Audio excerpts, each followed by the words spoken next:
தொடர்பு கொள்ள நான் நினைக்கிறேன். சித்தமானவர்களை தேவன் கொண்டு வரணும் அப்படின்னு சொல்லி ஜெபம் பண்ண பிறகு கர்த்தர் அருமையான ஊழியக்காரர் அவர்கள் இணையாத பிரகாரமாக இந்த பகுதியில் அவர்கள் ஊழியத்திற்காக வந்தது நிமித்தமாக நம்முடைய மத்தியில் வந்து ஊழியம் செய்யக்கூடியாக இன்றைக்கு தேவன் கிருபை பாராட்டி இருக்கிறார். காலையில் அவங்க இடத்தில் ஆராதனை முடித்து இப்பொழுது நம்முடைய மத்தியில் வந்திருக்கிறார்கள். நேரடியாக நாம் கர்த்தருடைய வார்த்தைக்கு நாம் கடந்து போவோம்.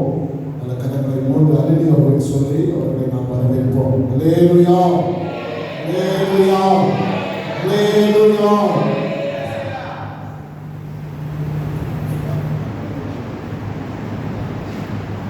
அல்லேலூயா. கர்த்தர் நல்லவர். ஆமென், ஆமென். எத்தனை சந்தோஷமா இருக்கீங்க? அல்லேலூயா. அந்த நாளிலும் உங்களோடு சேர்ந்து அந்த சபையில் தேவனுடைய வார்த்தையை அறிவித்து தேவனை தொழுது கொள்ளுக்கு தேவன் அந்த நல்ல சாக்கியத்துக்காய் முதலாவது தேவனை நான் துதிக்கிறேன். இரண்டாவது அழைச்ச அருமையான போதையற்காக சபையாக்கி அவருக்கும் இயேசு கிறிஸ்துவின் நாமத்தினாலே நன்றியும் வாழ்த்துக்களும் தெரிவித்துக் கொள்கிறேன். ஆமென், அல்லேலூயா. வாருங்கள் கர்த்தருடைய ஆலயத்துக்கு போவோம் என்று சொன்னது எனக்கு மகிழ்ச்சியாக இருந்தது. 122ஆம் சங்கீதத்தில் சங்கீதக்காரன் அப்படி சொல்லுகிறார். ஆமென். இந்த நாளிலும் கர்த்தர் நமக்கு தர ஒரு நல்ல வார்த்தை வாசிங்க. பிரசங்கி 10ஆம் அதிகாரம் 10வது வசனம். பிரசங்கி 10ஆம் அதிகாரம் 10வது வசனம்.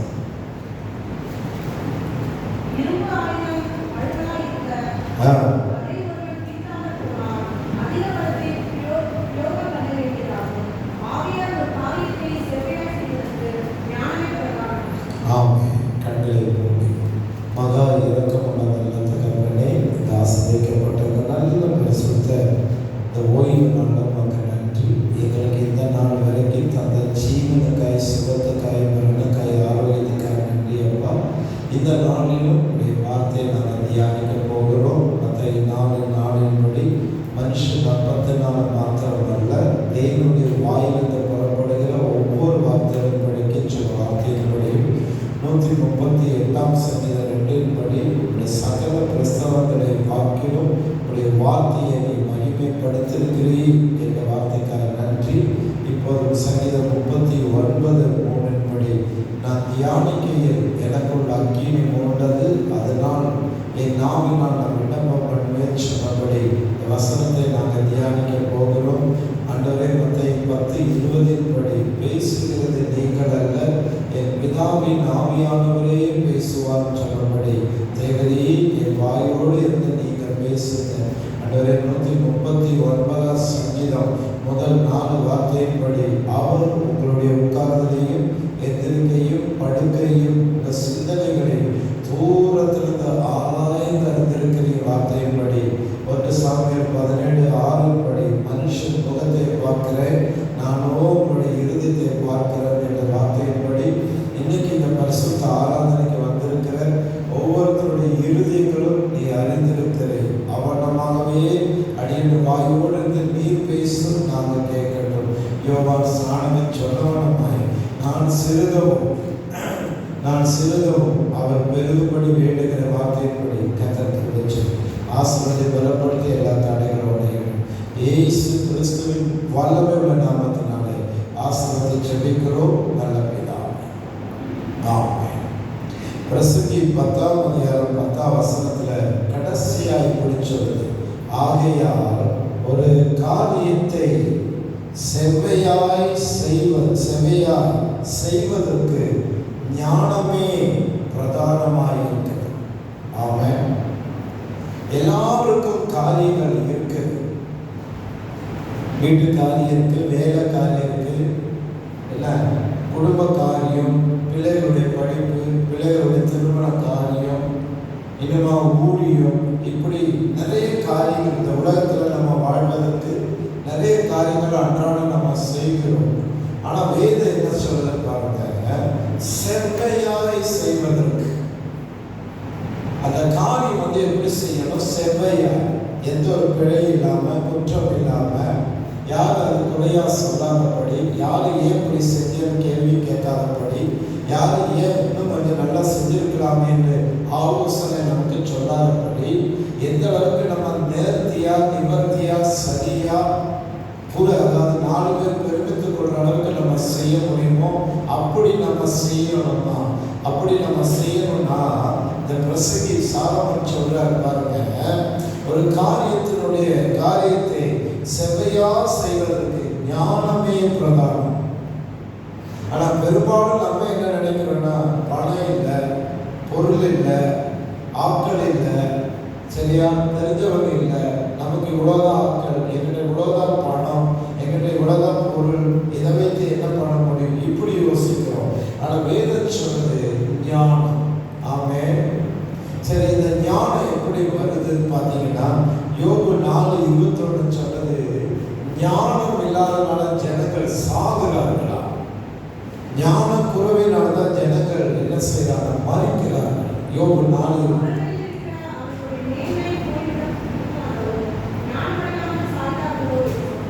ஞானம் அடையாம சாகுறார்கள். இன்னும் இந்த ஞானம் எப்படி வருது? நீதிபதி 1:7 சொல்றது, கர்த்தருக்கு பயப்படுகிறது ஞானத்தின் ஆரம்பம். நீதிபதி 4:5 பாருங்க, நீங்கள் என்னத்தை சம்பாதித்தாலும் சம்பாதிக்காவிட்டாலும் ஞானத்தை சம்பாதி. ஞானம் வீட்டை கட்டும். ஞானம் நீதிபதி 2:2 வாசிச்சீங்கன்னா ஞானத்தை குறித்து தான் சொல்லுது. சரி, இந்த ஞானம் தேவன் வேதத்துல சிலருக்கு கொடுத்திருக்காங்க. அந்த ஞானம் சிலருடைய வாழ்க்கை எப்படி மாற்றி இருக்குது. தேவனுடைய ஞானம் வருகிறனால் அவங்க எந்த அளவுக்கு தேவனால் ஆசீர்வதிக்கப்பட்டிருக்கிறார், உயர்த்தப்பட்டிருக்கார். சில நேரங்களில் இந்த ஞானம் நம்மளை எப்படியெல்லாம் கொண்டு போகிறது என்று பார்த்தீங்கன்னா, வாசிங்க 1 ராஜாக்களின் புஸ்தகம் 3ஆம் அதிகாரம் 9வது வசனத்தை வாசிங்க.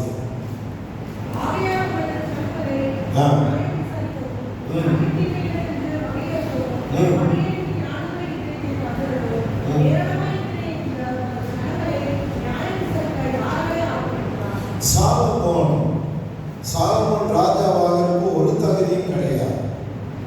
சாலமோனுடைய அப்பா தாவீது மேல கர்த்தர் வைத்த கிருபை சாலமோனுக்கு இந்த சாக்கியம் கிடைத்தது, ராஜ சிங்காசனத்துல உட்கார்றதுக்கு. ஏன்னா தாவீதுக்கு சாலமோன் மாத்திரம் பிள்ளை இல்லை, இன்னும் நிறைய பிள்ளை இருந்தது, அப்சலோம் இருந்தது.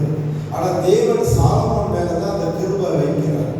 இப்ப சாலமோன் என்ன செய்கிறார்?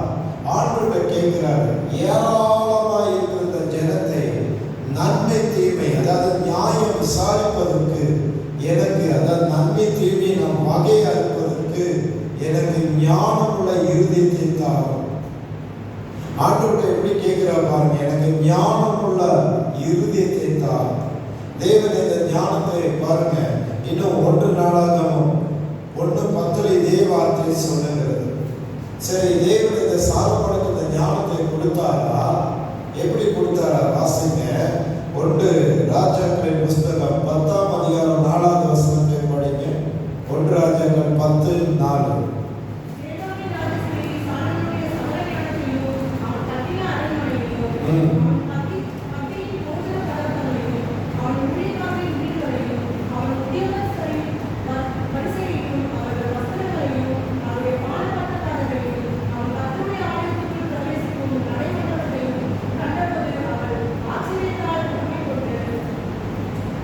ஆமென். எந்த தேசத்துடைய ராஜஸ்ரீ? சேபாவா? சேபா தேசத்தினுடைய ராஜஸ்ரீ சாலமோனுடைய ஞானத்தை கேள்விப்பட்டு அது நேர்ல வந்து பார்க்கணும் அப்படின்னு வர்றார். இங்க வந்து பார்த்தா சாலமோன் மாத்திரம் தேவனால் ஆசீர்வதிக்கப்படாதபடி சாலமோனுடைய ஊழியக்காரர், அந்த ஊழியக்காரனுடைய வீடு, இன்னும் தேவனுடைய ஆலயத்துக்கு போற அந்த மண்டபம், தேவனுடைய ஆலயம், அந்த சாலமோனுடைய ஊழியக்காரனுடைய வஸ்திரம், இப்படி எல்லாம் சேபா தேசத்தில் இருக்கிற ராஜஸ்ரீ கேள்விப்பட்டதிலும் ஆச்சரியமாக இருந்தது. அந்த ராஜஸ்ரீ என்ன சொல்றாங்க, என் தேசத்துல நான் தான் ராஜஸ்ரீ. அப்படி என்ன எனக்கும் சாலமோனுக்கு வித்தியாசம்? அப்படின்னு பார்க்க வந்தாங்க, ஆச்சரியப்பட்டார். ஆமென். தேவனுடைய ஞானம் நமக்குள்ள வந்துட்டா ஒரு குறிப்பிட்ட வீட்டுக்குள்ள, கிராமத்துக்குள்ள, பட்டணத்துக்குள்ள மாத்திரம் இல்லை. சாலமோனுடைய ஞானம் பாருங்க, கிராமம் தாண்டி, ஊரை தாண்டி, பட்டணங்களை தாண்டி, தேசங்களை தாண்டி போகுது அந்த ஞானத்தை. சாலமோனோட ஞானம். இன்னொன்று, சாலமோனை பார்க்க வரும்போது வெறுங்கையோட அந்த ராஜஸ்ரீ வரல. அவள்கிட்ட இருக்கிற வெளியேறப்பட்ட தங்கம், வெள்ளி, வைரம் சொல்லி என்னென்ன பொருட்கள் இருந்ததோ அது அத்தனை ஒரு கப்பல்ல ஏற்றி சாலமோனை பார்க்க வருகிறது. ஒரு ஆமென். ஹல்லேலூயா. அப்போ ஞானம் வந்துட்டா கனம் வரும். தேவனிடத்திலிருந்து வர ஞானம் உங்களை கனப்படுத்தும். தேவனிடத்திலிருந்து வர ஞானம் உங்களை ஐக்கியப்படுத்தும். தேவனிடத்திலிருந்து வர ஞானம் உங்களை சிறப்பிக்கும். ஆமென். தேவனிடத்திலிருந்து வர ஞானம் உங்க வீட்டை மாத்திரமல்ல, உங்களை சார்ந்து நிற்கிற எல்லாவரையும் அலங்காரமாக்கும். தேவனிடத்திலிருந்து வர ஞானம் ஒருமனப்பட்ட ஆவிக்குள்ள நிற்கும். தேவனிடத்திலிருந்து வர ஞானம் எல்லாம் சிறப்பாய் இருக்கும். ஒருவரும் குறை சொல்லாதபடி அந்த ஞானம் எந்த காரியமும் அது சீரு சிறப்புமாய் அழகா கோர்வையா தெளிவா அது அப்படி இருக்கத்தக்கதாய் செய்யும். இது எல்லாம் தாண்டி தேவனிடத்திலிருந்து வர ஞானம் உங்களுக்கு ஐஸ்வர்யத்தை கொண்டு வரும், ஆசீர்வாதத்தை கொண்டு வரும். ஆமென். உங்களை தேவனிடத்தில் வர ஞானம் உங்களை உயர்த்தும், உங்களை கனம் பண்ணும். தேவனிடத்திலிருந்து வர ஞானம் பாருங்க, சாலமோன் கேட்டது நியாயம் விசாரிக்கிறதுக்கு ஞானம் வேணும், அவ்வளவுதான். ஆனா தேவன் சொல்ல, நீ கேட்ட அந்த ஞானத்தை நான் தந்தது வேண்டி கேளாத ஐஸ்வர்யத்தை நான் தருவேன். சாலமோன் ஐஸ்வர்யத்தை கேட்கல, ஆனா தேவன் கொடுக்கிறார். ஆமென். சொல்லுங்க ஆமென். அப்ப ஞானம் இல்லைன்னா எந்த ஒரு காரியத்தையும் சிறப்பிக்க முடியாது. அதனாலதான் அந்த பிரசங்கி 10ல சொல்றாரு, ஒரு காரியத்தை செவ்வையாய் செய்வதற்கு, நேர்த்தியா செய்வதற்கு, சமாதானமா செய்வதற்கு, மகிழ்ச்சியோடு செய்வதற்கு, சந்தோஷமாய் செய்வதற்கு, யாரும் குறை சொல்லாதபடி, யாரும் குற்றப்படுத்தாதபடி, யாரும் காயப்படுத்தாதபடி, யாரும் வேதனைப்படுத்தாதபடி சிறப்பித்து செய்யணும்னா இந்த ஞானம் அவசியம். ஆமென் சொல்லலாமே.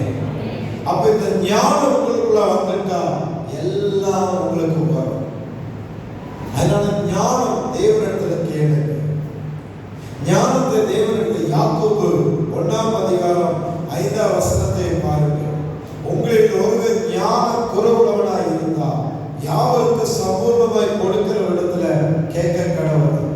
ஒருவரையும் கடிந்து கொள்ளாதவர், அவரிடத்துல நீங்க கேட்டுட்டீங்கன்னா அவர் சம்பூர்ணமாய் தந்துடுவார். ஆண்டவர்கிட்ட கேட்ட அவர்தான் ஞானத்துக்கு அதிபதி, அவர்தான் ஞானத்தால நிரப்புகிறவர். ஆமென். அதனால இந்த ஆராதனையில ஆண்டவர்கிட்ட கேளுங்க, என் வாழ்க்கையை கட்ட எனக்கு ஞானத்தை தாரும், என் ஜெப ஜீவியத்தை கட்ட ஞானத்தை தாரும், என் குடும்பம் ஒருமனமாய் மாற ஞானமுள்ள இருதயம் தாரும், என் சபையை வளர்த்த எனக்கு ஞானமுள்ள இருதயம் தாரும், எனக்கு நீங்க தந்த ஊழியத்தை இன்னும் சீர சிறப்புமாய் நான் செய்து முடிக்க இதுவரை இல்லாத ஒரு ஞானத்தால என்னை நிரப்பும், ஞானத்தினால என்னை மாற்றும். ஒரு சமயம் நான் ஊழியத்தை ஆரம்பிச்ச சமயம், கர்த்தர் எனக்கு ஊழியத்தை தந்த சமயம், ஒரு வீட்டில் தான் ஒரு வீட்டு கூட்டம் ஆரம்பிச்சேன். வாரம் போய் பிரசங்கம் பண்ற வெள்ளிக்கிழமை தோறும். ஒரு 3-4 மாசம் ஆகி ஒரு ஆத்மா கூட உள்ள வரல. அந்த குடும்பத்தாரும் நானும் மட்டும்தான் இருந்தேன்.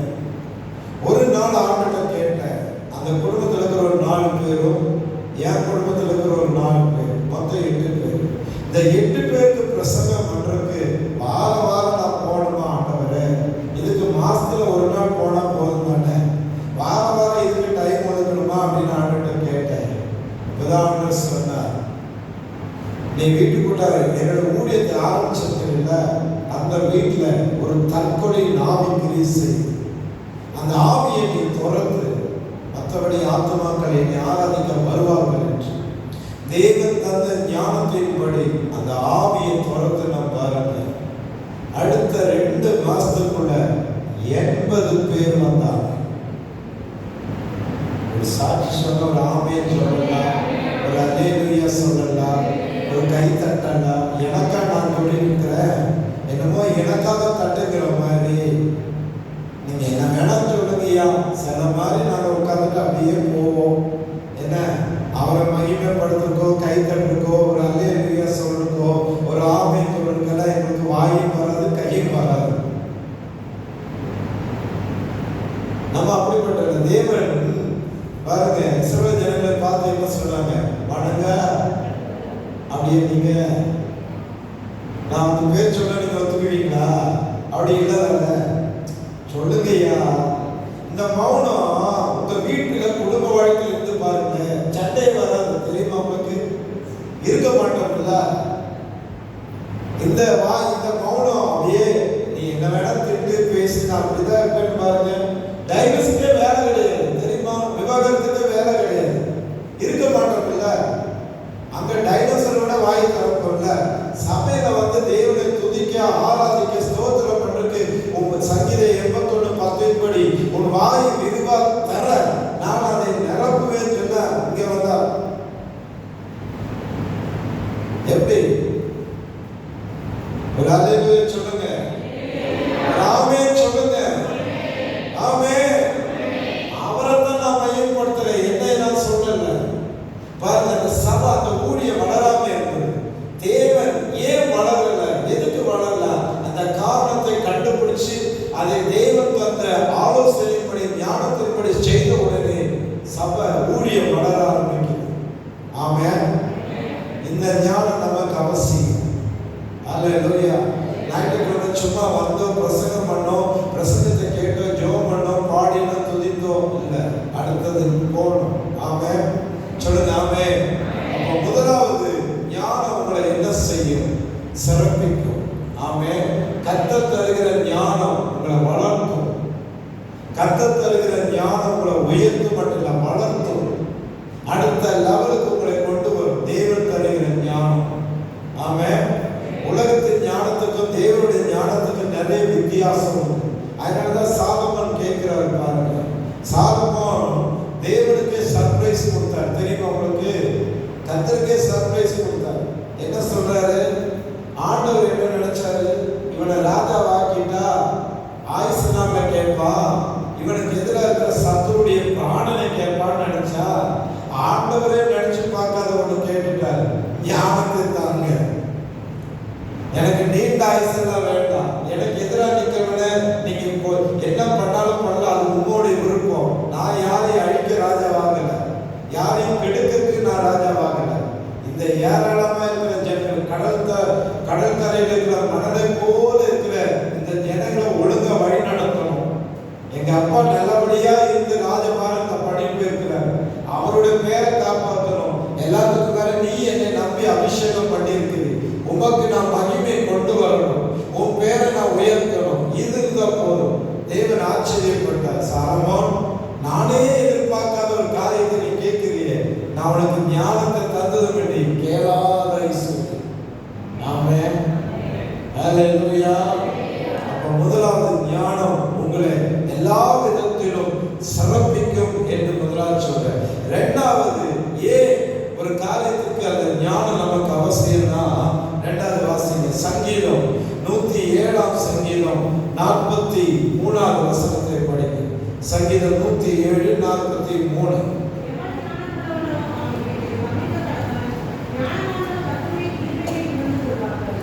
எவன் ஞானவான் இருக்கிறானோ அவன் என்னவா இருக்கணுமா? கவனிக்க கடவுள். யார் ஞானவானா இருக்கிறானோ அவன் என்ன செய்யணுமா? கவனிக்கணுமா? எதை கவனிக்கணும்? அதிலே பாருங்க, 38 வசனம் படிங்க. 107 சங்கீதம் 38.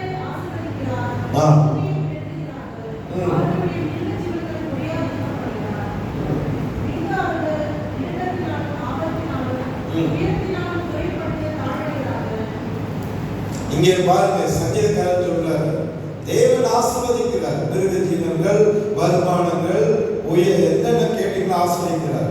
சில நாட்கள் கழிஞ்ச உடனே எல்லாம் என்ன பண்றது பாருங்க, எல்லாம் நஷ்டப்படுகிறது, வேதனைப்படுகிறது, கைவிட்டு போகுது, இழந்து போகுது. இன்னைக்கு நிறைய பேருடைய வாழ்க்கை பாருங்க, கர்த்தரை தேடி வர வர வர ஆசீர்வாதம், சமாதானம், நிம்மதி, சந்தோஷம், சுகம், பலன், ஆரோக்கியம், கடன் எல்லாம் மறையுது, இரவு நிம்மதியான தூக்கம், பயம் இல்லை, பிசாசு நினைச்ச பயம் இல்லை, இப்படி எல்லாம் கிடைக்குது. ஆனா நாளளவில் போக போக என்ன ஆகுது, இதை அப்படியே ஆப்போசிட்டா மாறுது. இப்ப கேட்ட என்ன சொல்லுது, நிம்மதி இல்லையா, செபிக்க முடியலையா, பைபிள் படிக்க முடியலையா, தூங்க முடியலையா, அவரோடு கூட என்னால் ஒத்துழைச்சு போக முடியலையா, எப்ப பார்த்தாலும் அந்த மனுஷன் கோவப்படுறாரு, எப்ப பார்த்தாலும் அவளுக்கு இப்படி அவள் இப்படி பண்ற, என்னால் ஒத்துழைச்சு போக முடியல, இப்படி நிறைய சொல்லுது. அதைத்தான் இங்க சங்கீதக்காரன் சொல்றது, கவனித்து பார், தேவன் நீ சிறப்பித்திருக்க, தேவன் நீ சிறப்பாய் இருப்பதற்கும், நிம்மதியாய் இருப்பதும், சந்தோஷமாய் இருப்பதற்கும், மகிழ்ச்சியாய் இருப்பதற்கு தந்ததே கடைசி வரைக்கும் தருவதற்கு உண்மை உள்ள தேவன். ஆமென் சொல்லுங்க, ஆமென். அப்ப கடைசி வரைக்கும் தேவன் அது நமக்கு தருகிறார். ஆமென். ஒரு சமயம் பாருங்க, என்னுடைய வாழ்க்கையில் நடந்தது. திடீர் எனக்கு 3 பிள்ளைங்க, சரியா, 3 பசங்க, ஆண் பிள்ளைங்க. அதுல 2வது பையனுக்கு காய்ச்சல் வந்தது. ஹாஸ்பிட்டல் கூட்டிட்டு போனேன். கூட்டிட்டு போயிட்டு மருந்து கொடுத்து ரெடி ஆயிட்டு, அவன் ரெடியான உடனே அடுத்து பெரிய பையனுக்கு காய்ச்சல். அது ரெடியா, அவனையும் ரெடியானதுக்கு அப்புறம் அடுத்து என் மனைவிக்கு ஃபீவர் வருது. இப்ப அதுக்கு அடுத்தபடி எனக்கு தான் வரப்போகுது. நான் கொஞ்சம் யோசிச்சேன், இப்படி ஒரு சூழ்நிலை நம்ம வாழ்க்கையில் வருவதற்கு வாய்ப்பு இல்லைதான். அப்புறம் ஏன் இப்படி ஒரு சூழ்நிலைக்கு நம்ம போறோம்? எங்கேயோ ஒரு தவறு நடந்திருக்கு கர்த்தருடைய பார்வையில. அது என்னதான் சொல்லி ஆண்டவரை போய் கேட்டேன். ஏன் ஆண்டவரை ஆளை மாத்தி மாத்தி மாத்தி ஒவ்வொருத்தரா படித்து எதிர்க்கிறாங்க, என்ன காரணம் அப்படின்னு கேட்டா ஆண்டவர் சொல்றாரு, அந்த 1000 ரூபாய் என்ன ஆயிடுச்சுன்னு கேட்டார். 1000 ரூபாய் என்ன ஆயிடுச்சுன்னு கேட்கிறாரு. என்னன்னு கேட்டேன்னா, ஒரு சிஸ்டர் ஒரு ஊழியக்காரனுக்கு கொடுப்பதற்கு என்னுடைய ஆவிக்குரிய தகப்பன் தான், அவர் கையில கொடுப்பதற்கு ஒரு 1000 ரூபாய் எனக்கு தந்தார். நான் அந்த சபையில போய் கொடுக்கலாம்னு சொல்லி போனா அவர் அங்க இல்லை, அவர் வெளிநாடு ஊழியருக்கு போயிட்டார். நான் வச்சு பார்த்தா கொடுக்க முடியல. ஏதோ ஒரு சந்தர்ப்ப சூழ்நிலை செலவு பண்ணேன். செலவு பண்ணணும்னு சொல்லிட்டு நான் பண்ணல, ஏதோ ஒரு சந்தர்ப்ப சூழ்நிலையில பண்ணிட்டேன். இப்ப கர்த்தர் எங்க வந்து நிற்கிறாரு? அவர் அந்த காணிக்கை தந்த சிஸ்டர்கிட்ட நான் கேட்டேன், குண்டியில போடணுமா? இல்ல இல்ல இல்ல, உங்க பாஸ்டருக்கு அவருடைய செலவுக்காக பர்சனலா நான் கொடுக்குறேன், அவர் கையில தான் கொடுக்கணும்னா. இப்ப தேவன் ஞாபகப்படுத்தி உடனே போய் அந்த ஏடிஎம்ல இருந்து பணத்தை எடுத்து, அன்னைக்கு பார்த்து என்னுடைய ஆவிக்குரிய தகவல் சர்ச்சையில் இருந்தார், அன்னைக்கு இருந்தார். உடனே ஒரு காப்பல எழுதிட்டார், praise Lord pastor, pray for me sister சொன்னல தான் சொல்லி அதில் எழுதிட்டு கொடுத்துட்டேன். கொடுத்துட்டு வீட்டில் வந்து பார்க்கும்போது வீட்டில் சூழ்நிலை சாதகமாயிட்டு. ஆமென், ஹல்லேலூயா. அப்ப யோசிக்கணும், நல்லதானே நம்ம வாழ்க்கை இருந்தது, சுகமா தானே இருந்தது, சமாதானமானதா இருந்தது. திடீர்னு ஏன் இப்படி ஒரு சூழ்நிலை வருது? திடீர்னு ஏன் இப்படி ஒரு பிரச்சனை வருது? திடீர்னு ஏன்? அதான் முக்கியமாயிட்டு பார்த்தீங்களா? அவர் பார்த்ததே இல்லை, இன்னைக்கு தான் பார்க்குறீங்களோ? அவர் கதாநாயகா இல்லை, இங்கே உயிரை கொடுத்து பிரசங்கம் பண்றாரு, அவர் இங்கே போனா இப்படி பார்க்குறீங்க, இங்கே வந்து இங்கே பார்க்குறீங்க, நீ என்னமோ கத்து என்னமோ சொல்லு. நான் பார்க்க வந்தது வேடிக்கை தான் பார்க்க வந்தேன். எதுக்கு வந்தீங்க? தேவனை ஆராதிக்க, தேவ வார்த்தை கேட்க தானே வந்தீங்க. சர்ச்சில் யார் வந்தாருன்னா யார் என்ன பண்ணாலும் என்ன அவசியம்? நமக்கு தேவனுடைய வார்த்தை தான். சொல்லுங்க ஆமென். நான் ரட்சிக்கப்பட்ட புதுசுல சர்ச்சுக்கு வர டைம்ல ஆண்டவர் தேடுற புதுசுல இப்படிதான் நானும் இருந்தேன். ஓப்பனா சொல்றேன். யாரா வந்தேன்னா அவங்களே பார்த்துக்க முடியாது. கர்த்தர் ஒரு நாள் என்கிட்ட கேட்டார், நீ எதுக்கு வந்திருக்கிற அப்படின்னு. உங்களை தொழுது கொள்ள வந்தேன். ஆனா இப்ப நீ என்ன பண்ணிட்டு இருக்கிற? என்ன தொழுதுட்டியா இருக்கியா? யார் வர்றாங்க, யார் போறாங்க, என்ன பண்றாங்கன்னு தானே பார்க்குறான். அங்க பாரு, மூப்பர்கள் எப்படி செபிக்கிறாங்க, எப்படி வசனத்தை தியானிக்கிறாங்க, எப்படி பாடுறாங்க, எப்படி ஆராதிக்கிறாங்க, எப்படி என்ன தொழுது கொள்றாங்க. அதை கத்துக்கோ. ஆமென். சொல்லுங்க ஆமென். அதுதான் ஆண்டவர் விரும்புறாரு. கர்த்தர் விரும்புறது அதுதான். கர்த்தரை சார்ந்து நிற்கிற காரியங்களை கற்றுக்கொள்ளுங்க. ஹல்லேலூயா. அப்ப ரெண்டாவது என்னன்னா, கவனிங்க. நல்லா ஸ்மூத்தா போயிட்டு இருக்கிறவங்க லைஃப்ல திடீர்னு ஏதோ ஒரு பிரச்சனை வருதுன்னா, சம்டைம் தேவன் அனுமதிப்பார். நிறைய நேரம் நம்மளாலதான் நம்ம வாழ்க்கைக்கே பிரச்சனை. 1 கொரிந்தியர் 14:33 பாருங்க. தேவன் கலக்கத்திற்கு தேவனாய் இராதபடி சமாதானத்திற்கு தேவனாய். ஒரு நாளும் கலக்கம் வராது, குழப்பம் வராது, பிரச்சனை வராது. ஆண்டவர் தருகிற ஆலோசனையின்படி, கர்த்தர் தருகிற ஆலோசனையின்படி குடும்பம் உடையாது, பிரிவினை வராது, எதிரும் புதிருமா காரியம் நடக்காது. எல்லாம் ஸ்மூத்தா, நேர்த்தியா, சரியா, கவனமா நடக்கும். என்ன சொன்னாலும் நான் இப்படிதான் இருப்பேன், நான் ஒன்றும் பண்ண முடியாது. அழகாக மாதிரி இருந்தால் ஒன்றும் பண்ண முடியாது. நான் எப்படி எடுத்துக்கிறேன்? மரித்தவர்களும் மௌனத்தில் இருக்கிறவர்களும் 115 சங்கீதம் சொல்லுது. மரித்தவர்களும் மௌனத்தில் இருக்கிறவர்களும் கர்த்தரை துதியார். அப்ப நீங்க வாய் திறக்கலைன்னா உயிரோடு இருக்கிற பெண்ணான்னு நான் எடுத்துக்கிறேன். ஒத்துக்கிறீங்களா இல்லையா? வேண்டாங்களா? வசனம் தான் சொன்னேன், நாம திட்டல. வசனம் அப்படி இருக்கு. மரித்தவர்களும் மௌனத்தில் இருக்கிறவர்களும் 2 பேரும் ஒண்ணுதான். மரிச்சவங்க மரிச்சுட்டாங்க, ஆவி போயிடுச்சு தேவன் இடத்துல. ஆனா ஆவி போயிடுச்சே இருக்கா? வாயை திறக்க மாட்டீங்களோ? இருக்குதானே? அப்ப ஒரு ஆவியை சொல்லல, ஒரு அலையிலே சொல்லல, ஒரு ஸ்தோத்திரம் சொல்லல. அது என்னுடைய ஒரு இதுதான். எங்க போனாலும் சாப்பிட்றதுக்கு வழியில பஸ் ஸ்டாண்டில் அம்மா தாயை 10 ரூபா கொடுன்னு கேட்கலாம். நான் அபிஷேகம் பண்ணப்பட்டவன், ஊழியக்காரன், ஒரு அல்லேலூயா சொல்லுமா, ஐயா ஒரு ஸ்தோத்திரம் சொல்லுங்க. இது எங்க பாக்குறீங்க? பஸ் ஸ்டாண்டில் தானே. உங்க சர்ச்சுக்கு வந்து இப்படிதான் நான் கேட்க வேண்டியிருக்கு. ஒரு ஸ்தோத்திரம் சொல்லியா, ஒரு அல்லேலூயா சொல்லியா, ஒரு ஆமென் சொல்றேன்னு எனக்கா சொல்ல சொல்றேன்? யாருக்கு சொல்ல சொல்றேன்? யாருக்கு சொல்ல சொல்றேன்? கர்த்தருக்கு. ஆமென்.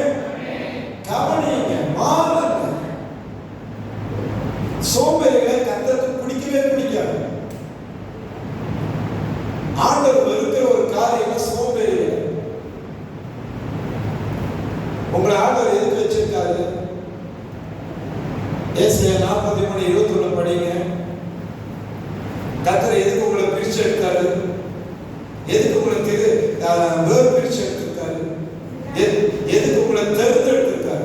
படிங்க. வெயிட் பண்ணுங்க. இந்த ஜனங்கள் எந்த ஜனம்? நீங்க. கர்த்தர் சொல்லி இந்த ஜனங்களை எனக்கென்று ஏற்படுத்தினேன். இவர்கள் என்ன சொல்லி வருவார்கள்? சொல்றீங்களா? வீட்டில் தனியே சொல்றீங்களோ? நீங்க சொல்லியெல்லாம் நாங்கள் சொல்ல மாட்டேங்கிறீங்களோ? கர்த்தருக்கு ஒரு மகிமை. ஹல்லேலூயா. ஆமென். நான் எல்லா சர்ச்சுக்கும் போயிட்டு வரவேன். சிபிஎம்க்கு மாத்திரம் வரவில்லை, எல்லா சர்ச்சுக்கும் போயிட்டு கடைசி சிஎஸ்சிக்கே போனேன். சிஎஸ்சி அல்லேலூயா வராது தெரியுமா? ஆனால் சிஎஸ்சி இருக்கிற ஐயருக்கு அல்லேலூயா சொல்லுங்கய்யா, பல்லவ போடுவா அல்லேலூயா சொல்லுங்க. அவர் ஆமென் அல்லேலூயா சபையே சொல்ல வச்சுருவாங்க. அல்லேலூயா அவரை என்ன சாகவா சொல்ற? அல்லேலூயா தேவனுக்கு மகிமை. ஆமென் அப்படியே ஆக கடவுள். அவ்வளவுதான், வேற என்ன? ஆமென். ஹல்லேலூயா. இரண்டாவது ஞானம் உங்களுக்குள்ள இருந்தா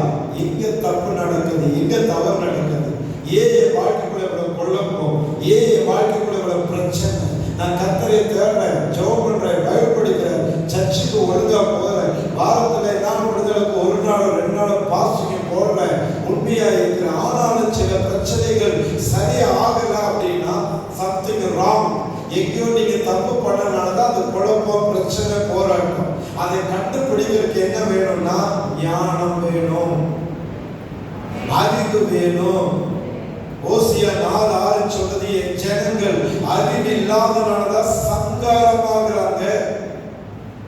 என் ஜனங்கள் தான் ஆண்டவர் சொல்றாரு, என் பேரதான் நீ சொல்ற, என் சத்தியம் என்னுடைய பரிசுத்த வார்த்தைகளை தான் நீ படிக்கிற, என் பரிசுத்த வார்த்தைகளை தான் நீ சுமக்கிற, எனக்கு பிரியம் இல்லாத எதையும் நீ செய்யல, எனக்கு பயப்படுற பயம் உள்ளத்துல இருக்குது, என்ன தவிர வேறு எதுக்கும் நீ இப்போ முக்கியத்துவம் கொடுக்கல.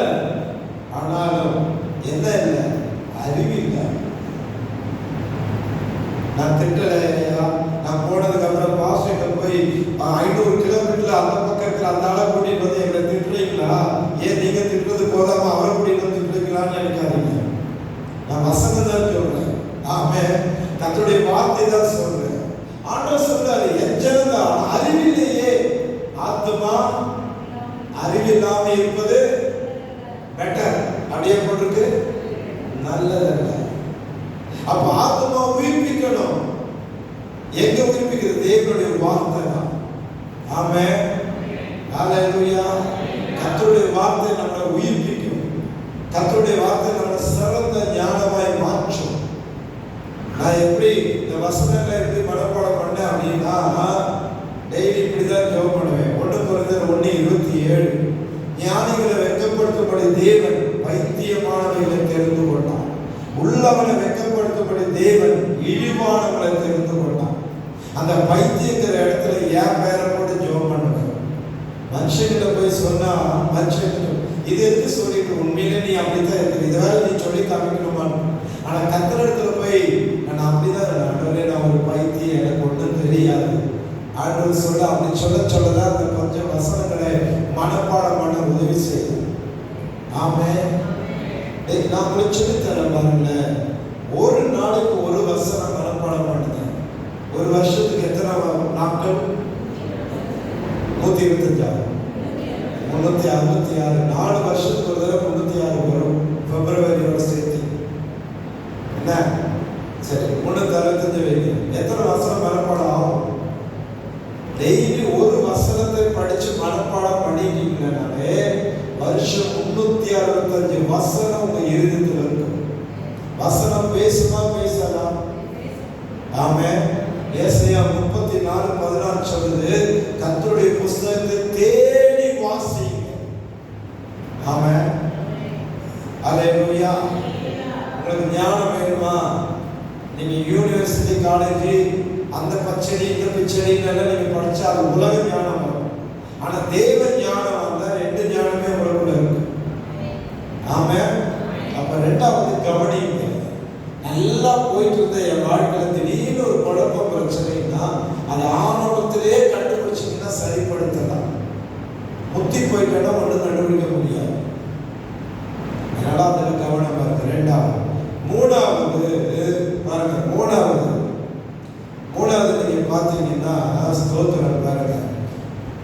நீதிமொழி 2:7 படிங்க.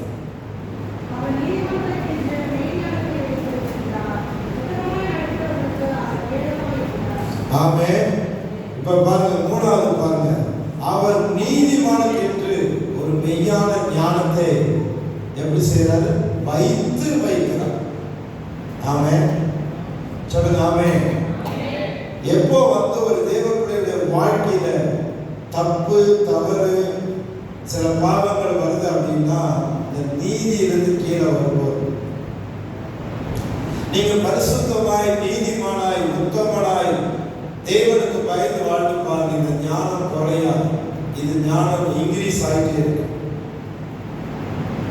இது அதான் வசனம் பாருங்க, நீதிமானுக்கு ஒரு ஞானத்தை வச்சிருக்கிறாரா? நம்ம எந்த தப்பு தவறு செய்யாம நீதிமானாய் நீங்க வாழ்ந்தீங்கன்னா, ஆதியாகமம் 20ஆம் அதிகாரத்தில் வாருங்க. ஆபிரகாமும் சாராளும் நான் உண்மையை பார்க்கிறேன். குடும்பம் கட்டுறதுக்கு கணவன் மனைவி ஒருமணம் பண்றாங்களோ இல்லையோ, ஆனா பொய் சொல்றது 2 பேரும் ஒருமணப்படுவாங்க. பார்த்துருக்கீங்களா? கடன் வாங்கி வச்சிருப்பாங்க, கடன்காரங்க வீட்டுக்காரர் தேடி வரும், அவர் உள்ளதா இருப்பாரு. என்ன சொல்லுவாங்க?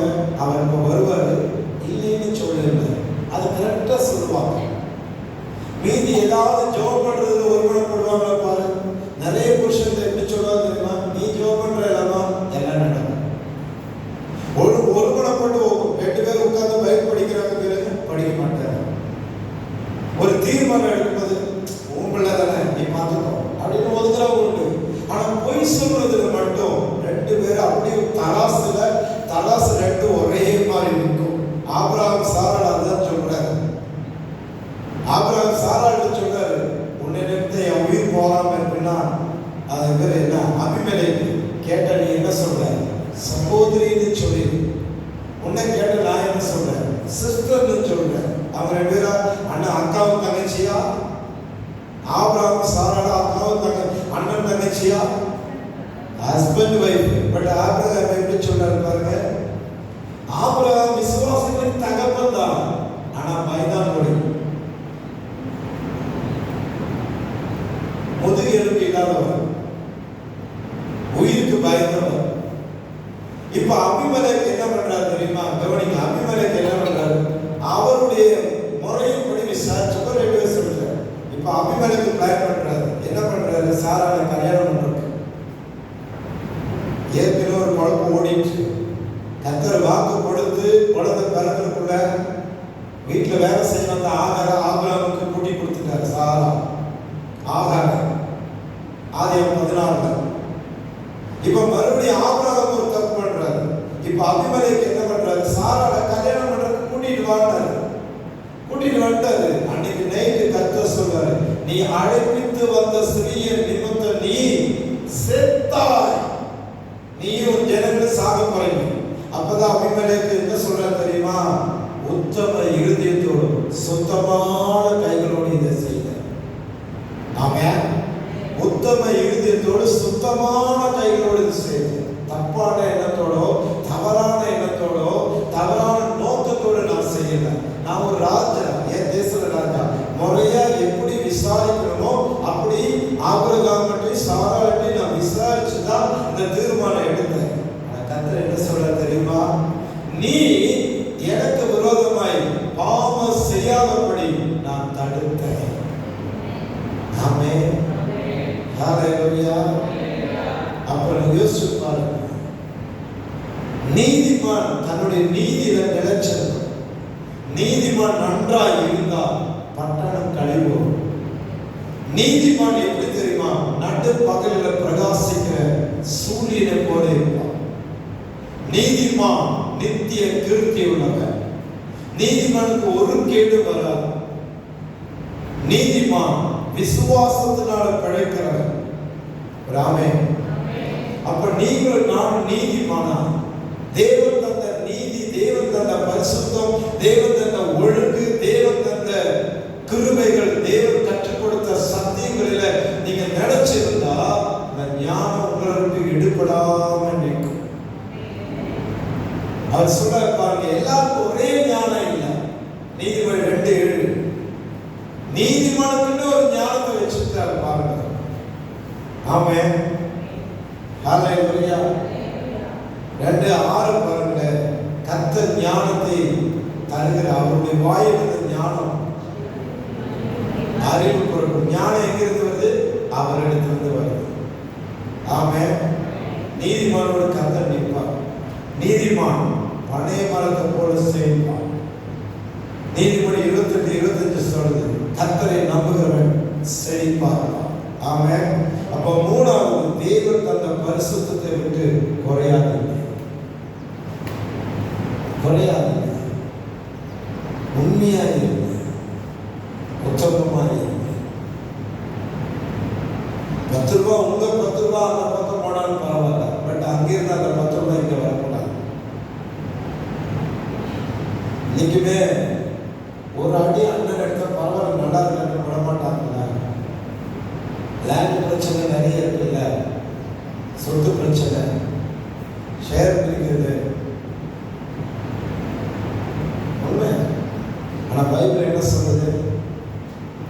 நீ காணிக்க பெட்ட வந்து காணிக்க போறதுக்கு முன்னாடி ஒரு சகோதரன் பேர் உனக்கு குறை இருந்தா முதலாவது போய் ஒரு சகோதரனிடத்தில் ஒப்புரவாகி பிறகு நீ வந்து காணிக்க போடு. அப்போது உன்னுடைய காணிக்க அங்கீகரிக்கப்படும்.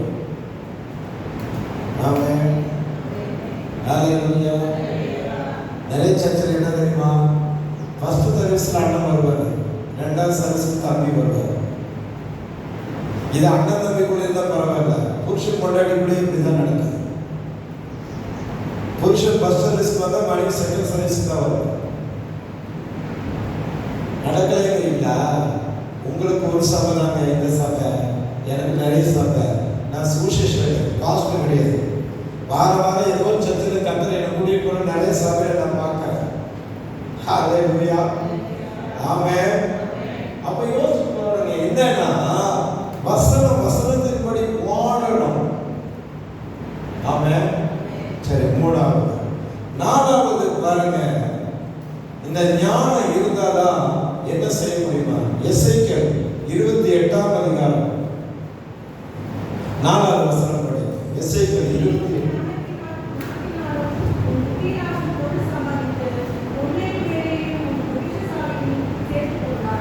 ஆண்டவர் சொல்றார், உன் ஞானத்தினால நீ எதை சம்பாதித்தாய்? பொருள். இது யாருக்கு சொல்றார் தெரியுமா? லூசிஃபர்.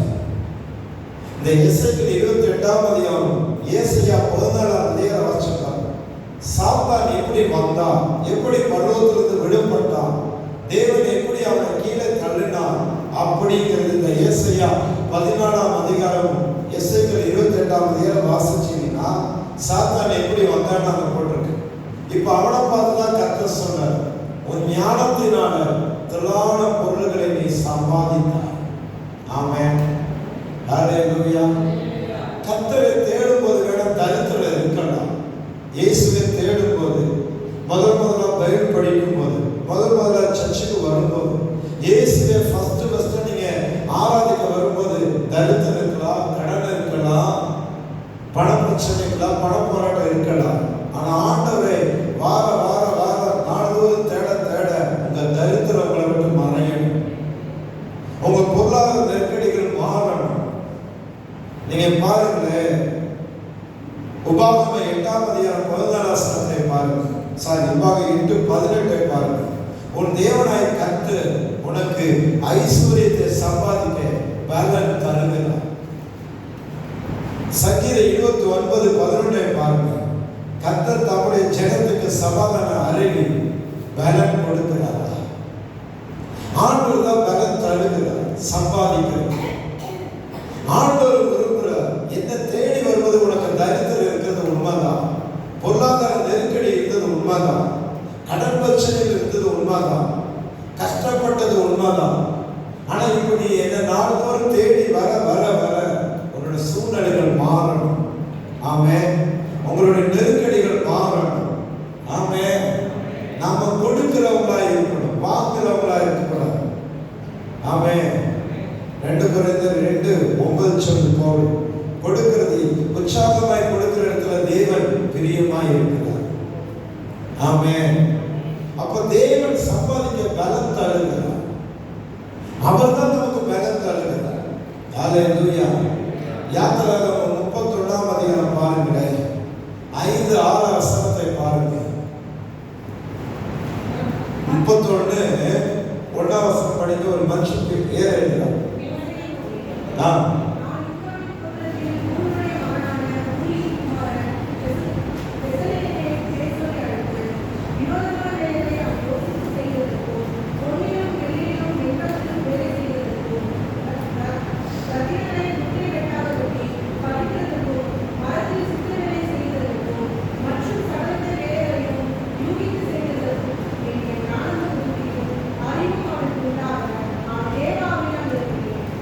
ஆமென்.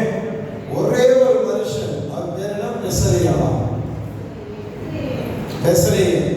அவன் ஒருத்தனுக்கு கர்த்தர் ஞானம் கொடுக்கிறார் பாருங்க. வெள்ளி, தங்கம், அப்புறம் என்ன ரத்தினம்னா கற்கள், ஸ்டோன், அதில வேலை செய்யுது. அப்புறம் மரம், வெண்கலம், இதெல்லாம் மெட்டீரியல். என்னென்ன மெட்டீரியல் எப்படியெல்லாம் வேலை செய்யலாம். பேர் இல்லை, ஒரே ஆள் பேசுறீங்க. அவனுக்கு தேவன் அந்த ஞானத்தை கொடுக்கிறார் பாருங்க. எப்படி கொடுக்கிறாரு? யூகித்து செய்ய. நம்மளால முட்டையிலேயே கடந்துட்டு இருக்கு. இந்த வேலையில தான் வருமானம் இல்லை, தூக்கியது வேற வேலை செய்யலாம், செய்ய மாட்டோம். எனக்கு இதுதான் தெரியும், இந்த வேலை தான் தெரியும், வேற தெரியும், இதை எனக்கு ஆசிரிச்சுட்டாங்க. நான் வேலை செஞ்சது தந்த வேலை. நான் இயேசுவை ஏற்றுக்கொள்கிறேன். என்னுடைய பேர் என்ன தெரியுமா? முருகன்.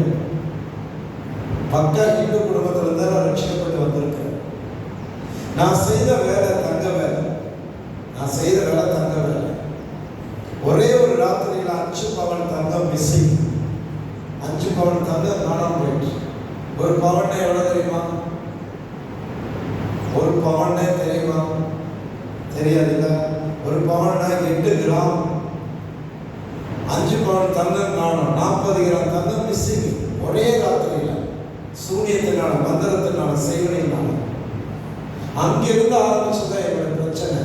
19 வயசுல 1990 கடனாகி இனி வாழ முடியாது, நம்ம தற்கொலை பண்ணி சாகலாம் சொல்லி தற்கொலை பண்ண போனவன் தான் நான்.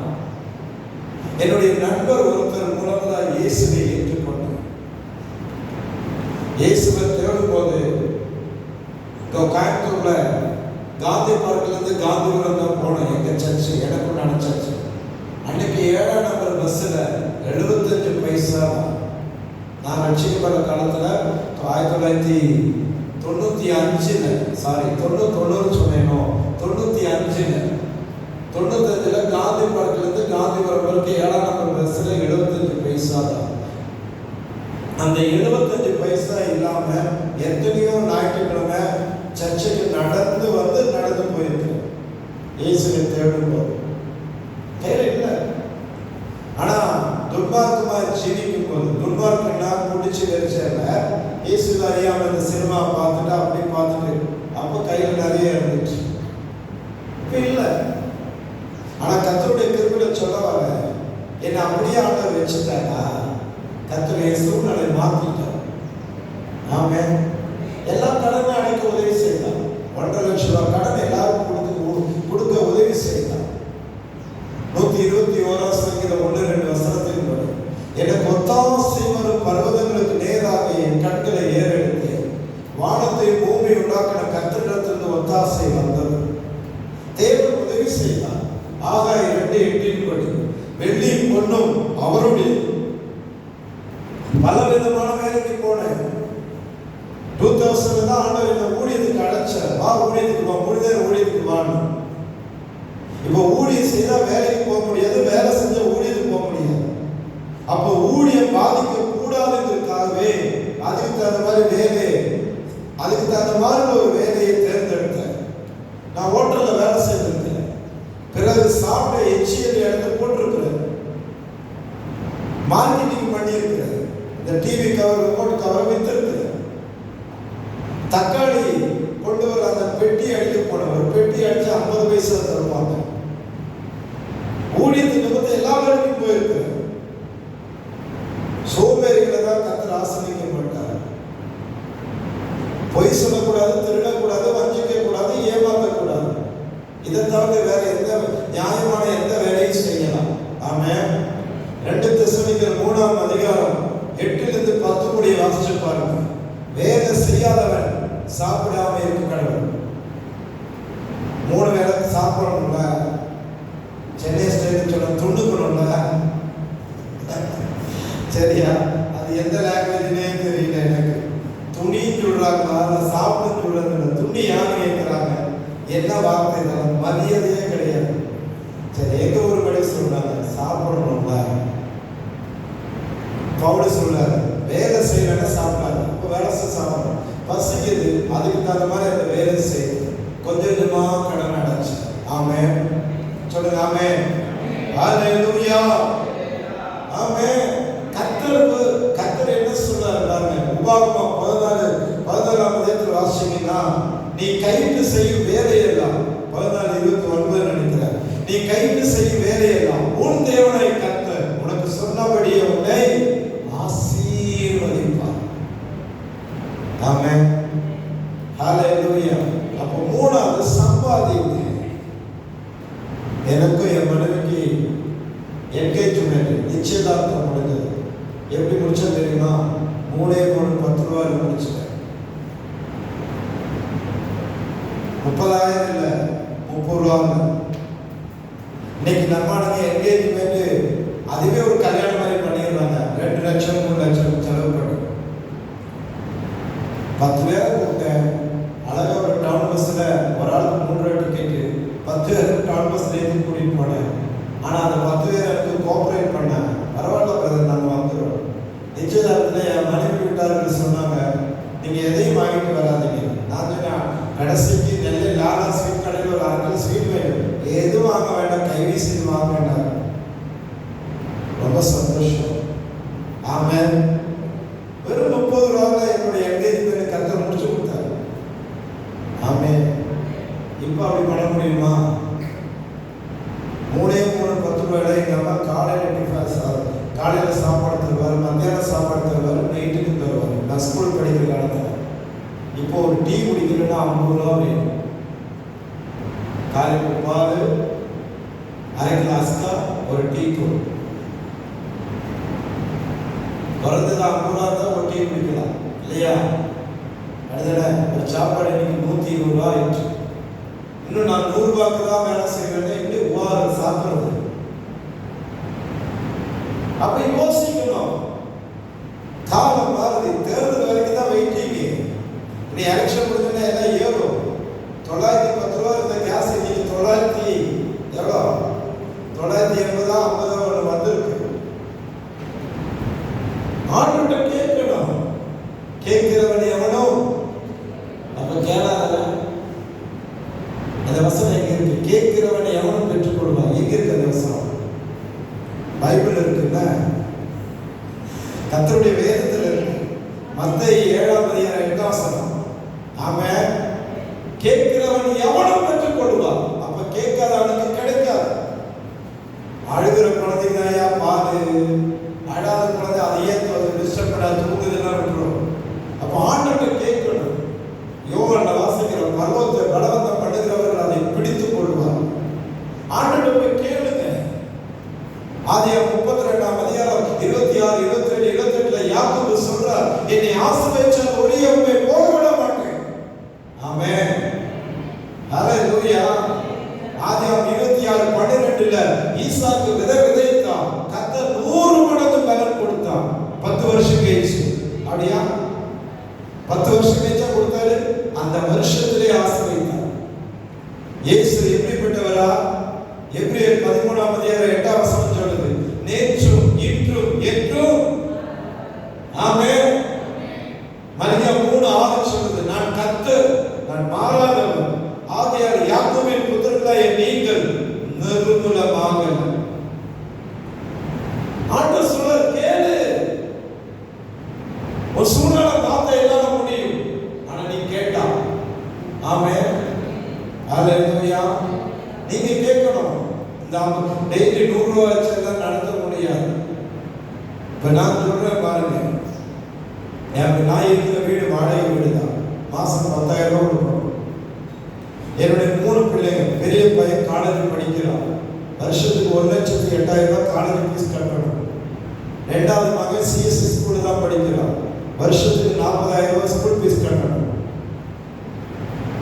ஒரு கார் வச்சிருக்கிற, 2 பைக் வச்சிருக்கிற, எல்லாத்துக்கும் பெட்ரோல் தான். இது போக 3 வேளை சாப்பிடணும். ஆனா நான் இண்டிபெண்டன்ட் தான். எந்த ஸ்தாபனத்துல நான் இல்லை. எனக்குன்னு ஒரு ரூபா வரதா இருந்தாலும் அது கர்த்தர் தான் வரும். ஆனா இப்ப வரைக்கும் 1 ரூபா கூட கடன் இல்லை. அழைத்தவர் உண்மை உள்ளவர், நேர்த்தியா நடத்துறார். இப்ப வரைக்கும் எல்லா தெருவுக்குள்ள என்னால போக முடியும் கோயம்புத்தூர்ல. ஆனா சிலர் இப்படி போற வழிக்கு இங்க போனா அந்த அண்ணாச்சி கேட்பார், இங்க போனா அந்த பால்காரன் கேட்பார், இப்படி சுத்தி வர்ற நிலைமைக்கு வர்றாங்க. நம்ம தேவ பிள்ளைங்க தான். கடன் இன்னைக்கு ஆண்டவர்கிட்ட கேளுங்க. நான் சொன்னேன், 4வது கேளுங்க, என்னை ஆசீர்வதிங்க, என் தொழிலை ஆசீர்வதி, என் வேலையை ஆசீர்வதி, என் வருமானத்தை ஆசீர்வதி. எந்த வேலையும் உங்களால செய்ய முடியும். நீங்க தான் ஒரு வட்டம் போட்டிருக்கீங்க. என்னால இதுதான் செய்ய முடியும், இதுக்கு மேல செய்ய முடியும். இதுல எனக்கு அனுபவம் இல்லை, எக்ஸ்பீரியன்ஸ் இல்லை, இதை பத்தி நாலேஜ் இல்லை. ஆண்டவர் தான் சொல்ல அந்த மெசியான நிரப்புறாருல்ல ஞானத்தினால. ஆமென். அப்ப ஆண்டவர்கிட்ட கேளு. ஹalleluya சொல்லுங்க, ஹalleluya. அப்ப நாலாவது ஞானத்தை கேளுங்க, சம்பாதிங்க. என் பிள்ளைகிட்ட சொன்னேன், நான் கஷ்டப்பட்டு தான் வளர்ந்தேன். நான் ஸ்கூல் படிக்கிற காலத்துல ரெனால்ட்ஸுக்கு ஒரு பேனா நீளமா டூப்ளிகேட் பேனா ஒன்றாவது அதை வச்சிருக்காரு, கரெக்டாக வச்சிருக்காரு, பரவாயில்ல. அது டூப்ளிகேட் ஒரு ரூபா 50 பைசா தான், ஒரிஜினல் 3 ரூபா 50 பைசா. அது வாங்குறதுக்கே காசு இருக்காது. இப்போ என் பிள்ளைகிட்ட சொன்னாரு, இப்படிதாங்க, அது உங்க தலையை இருக்கிறதுக்கு நான் என்ன பண்ண முடியும்? இப்போ என் பிள்ளை ரெண்டாவது பையன் 9th தான் படிக்கிறான். அவன் வச்சிருக்க பேனாவே 100 ரூபா. கேட்ரேஜ் இருக்கிறாங்க, அந்த பெலிக்கானுங்கிறாங்க, பெலிக்கான் சொல்றான், கேட்ரேஜ் சொல்றான், என்னென்னமோ சொல்றான். ஒரு பேனா 100 ரூபா. நான் 10 ரூபா 3000 ரூபா கொடுத்து அந்த ரெனால்ட்ஸ் பேனாவே வாங்க முடியாம படிச்சேன். அதுக்கு உங்க அப்பா சம்பாதிக்கலாம், அதுக்கு நாம ஒன்றும் பண்ண முடியாது. நீங்க என்ன பெத்திக்கல, எங்களுக்காக செய்யுங்க. இன்னொன்று சொல்றா பையன், நாங்க நல்லா படிக்கணும், நல்லா ட்ரெஸ் பண்ணணும், நல்லா சாப்பிடணுங்கிறதுக்காக தான் கர்த்தர் உங்களை ஆசீர்வதிக்கிறார். நாங்க நல்லா இருக்கணும்னு சொல்லி தான் உங்களை அவங்க ஆசீர்வதிக்கிறாராமா. என்னால அவங்க ஆசீர்வாதம் இல்லை, அவங்களால நான் ஆசீர்வாதம். ஜிடி நாயுடு மட்டும் பேருந்தாலும் செத்தே போயிருப்பாரு. பிள்ளைகள் கூட அழுத்தி பிறக்கும்போதே கம்ப்யூட்டர் மூலியமா இருக்குது. ஒரு வெயில் காலம்ல ஒரு ஜூஸ் வாங்க போனா 50-60 ரூபா. 50 ரூபா just 50 rupees. எப்படி just ஹalleluya. சரி, எப்பவுமே பிள்ளைகிட்ட சாப்பாடுக்கு இல்லை, அதுக்கு இல்லை, இதுக்கு இல்லை அப்படின்னு சொல்லி புலம்பிட்டு இருந்தா பிள்ளை என்ன செய்ய தெரியுமா? வெறுத்துருவாங்க. அப்புறம் ஏன் என்ன பெத்த வளர்க்க தெரியாதுன்னு தெரியுது இல்ல, படிக்க வைக்க தெரியாதுன்னு தெரியுது இல்ல, கேட்கறதெல்லாம் வாங்கி முடியாதுன்னு தெரியுது இல்லை, எதுக்கு அப்புறம் என்ன பெத்த கம்பெனி இருக்க வேண்டியது? அந்த வார்த்தைக்கு பிள்ளைகளுக்கு அர்த்தம் தெரியுதோ இல்லையோ, நச்சு மூஞ்சி அடிச்ச மாதிரி கேட்டுறாங்க. சில முகங்களை, ஐயா ப்ராஃபஸியா சொல்றீங்க, ஐயா கரெக்டா தீர்க்கதரிசனமா சொல்றீங்க ஐயா அப்படின்னு சில முகங்களை சொல்லுது.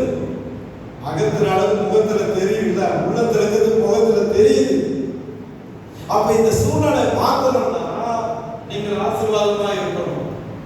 ஆமென் சொல்லுங்க, ஆமென் ஹalleluya. கடன் வச்சு போயிடக்கூடாது. சில தகப்பன் தாய்மார்கள் சம்பாதிக்கிறாங்களோ இல்லையோ, ஆனா பிள்ளைகளை மேல சுமையை வச்சு போயிடுறாங்க, கடன். அப்ப ஆண்டவர் சொல்றாரு, கேளு, எங்கிட்ட கேளு. ஆமென் ஹalleluya. கேட்கிறவங்களுக்கு தான் கிடைக்கும். அவரெல்லாம் அதாவது என்ன சொல்ற, ஆண்டவர் பார்த்து ஆசீர்வதிக்கணும் இல்ல, அதெல்லாம் மலையேறி போயிடுச்சு. 5வது படிங்க. இப்போ இந்த 4 காரியங்களும் உலக பிரகாரமாய் உங்களுக்கு நான் சொன்னேன், உலகத்துல இருக்கிற ஞானங்கள். மீதி 3 காரியங்களை நான் சொல்றேன் வேகமா. இந்த 3 காரியங்கள் ஆவிக்குரிய ஞானம். 6வது படிங்க, சீக்கிரமா முடிக்கிற. 6வது படிங்க, கொலோசியர் 3ஆம் அதிகாரம் 16ஆம் வசனம் படிங்க. கொலோசியர் 3:16.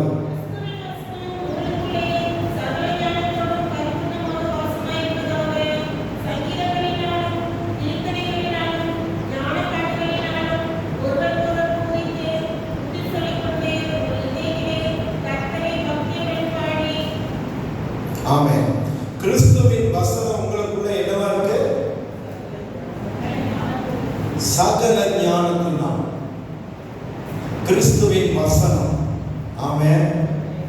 இப்ப பாருங்க, ஆவிக்குரிய சொல்ற வசனம் தெரியலன்னா நீங்க சாத்தானை எதிர்க்க முடியாது. வசனம் தெரியலன்னா நீங்க ஏமாந்து போயிருவீங்க. சாது செல்லப்பான ஒரு ஊழியக்காரர் இருந்தார், இப்பதான் இருந்தார், சமீபத்தில் 2-3 வருஷம் முன்னாடி. அவர் ஒரு நாள் ஊட்டியில பிரசங்கம் பண்ண போனார். அவர் வரக்கு ஒரு 10 நிமிஷம் ஆயிடுச்சு, லேட் ஆயிட்டு, 10 நிமிஷம் லேட் ஆயிட்டு. அப்ப அந்த ஊட்டியில லோக்கல் ஒரு மாஸ்டர்கிட்ட பிரசங்கம் பண்ண கொடுத்தார். அவர் இப்படி பிரசங்கம் பண்றாரு, மரியா கர்ப்பம் தரித்து இயேசுவை பெற்றெடுக்கிற குழந்தையை பெற்றார். ஏத்துக்க முடியுமா? முடியாதா? ஒரு பாஸ்டர் பிரசங்கம் பண்றாரு, மரியாள் கர்ப்பம் தரித்து இயேசுவை பெற்றெடுக்கிறதுக்கு முன்னாடி வரைக்கும் ஆண்கள் தான் கர்ப்பம் தரித்து குழந்தை பெற்றார்கள். சபையார் அப்படியே முடிக்கிறாங்க. என்னடா இது டிஃபரெண்டா பிரசங்கம். இவரு அந்த பிரசங்கர், நான் தப்பா சொல்ல நினைக்கிறியா? பாருங்க, ஆபிரகாம் ஈசாக்கை பெற்றார், ஈசாக்கு யாக்கோபை பெற்றார், யாக்கோபு 12 பிள்ளைகளை பெற்றார். சாராள் பெற்றான்னு இருக்கா, ரபேக்காள் பெற்றான்னு இருக்கா, ராகேல் பெற்றான்னு இருக்கா, லேயாள் பெற்றான்னு இருக்கா? இல்ல இல்ல, அப்ப நான் சொன்னது கரெக்ட் தானே அப்படின்னு சொல்றாரு. இது கரெக்டா இல்லையா? ஆனா வசனம் அப்படிதான் இருக்கு. ஆபிரகாம் ஈசாக்கை பெற்றார், ஈசாக்கு யாக்கோபை பெற்றார், யாக்கோபு 12 பிள்ளைகளை பெற்றார். அப்படிதானே பைபிள் இருக்கு. இப்ப அவர் பிரசங்கம் பண்ணது சரியா தப்பா?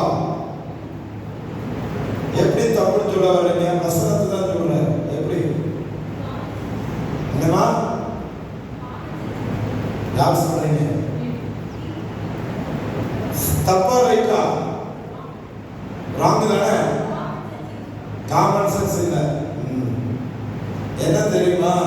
பைபிள் எழுதி வச்சது அப்படியே வந்து பிரசங்கம் பண்றாங்க. ஏன் அப்படி பைபிள் இருக்குன்னா, யூதருடைய கல்ச்சர் பிரகாரம் நீங்கெல்லாம் லிஸ்ட்ல இல்லை.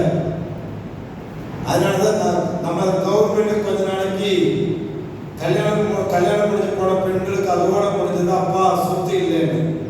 என்னைக்கு அம்மா ஆட்சிக்கு வந்ததோ சம உரிமைன்னு வந்து இப்ப எல்லாத்துலயும் வந்து நின்றாங்க. ஆட்சியை பிடிக்கிற அளவுக்கு என்னைக்கு வந்தீங்களா அப்போ வந்துட்டாங்க. சரியா? யோசிச்சு பாருங்க. யூதருடைய கல்ச்சர் பிரகாரம் பெண்கள் லிஸ்டில் இல்லை. அதுதான் அங்க போட்டிருக்கு. ஆனா அவர் எப்படி பிரசங்கம் பண்றாரு பாருங்க. ஆபிரகாம் ஈசாக்கு யாக்கோபு. வசனம் தெரியல வைங்க. இது கடைசி காலம். ஏமாந்து போயிருவீங்க. சாத்தானை ஏமாத்துவான். வசனம் ரொம்ப முக்கியம். கர்த்தருடைய வார்த்தை வசனத்தில் ஆழத்தில் இருந்து டெய்லி வசனம். பைபிளை என்ன செய்யாதீங்க? வாசிக்காதீங்க. என்ன செய்யணும்? பைபிள் வாசிக்க கூடாது. வேற என்ன பண்ணணும்? நேசிக்கணும். அடுத்து மெடிடேட் பண்ணணும். சரி, அடுத்து என்னமா? இதே மாதிரி பலகையில் எழுதுறோம்.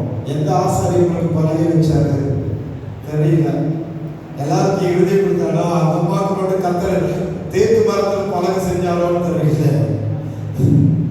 என்ன தெரியுமா? நான் சொல்லட்டா, பைபிள் வாசிக்க கூடாது, பைபிள் படிக்கணும்.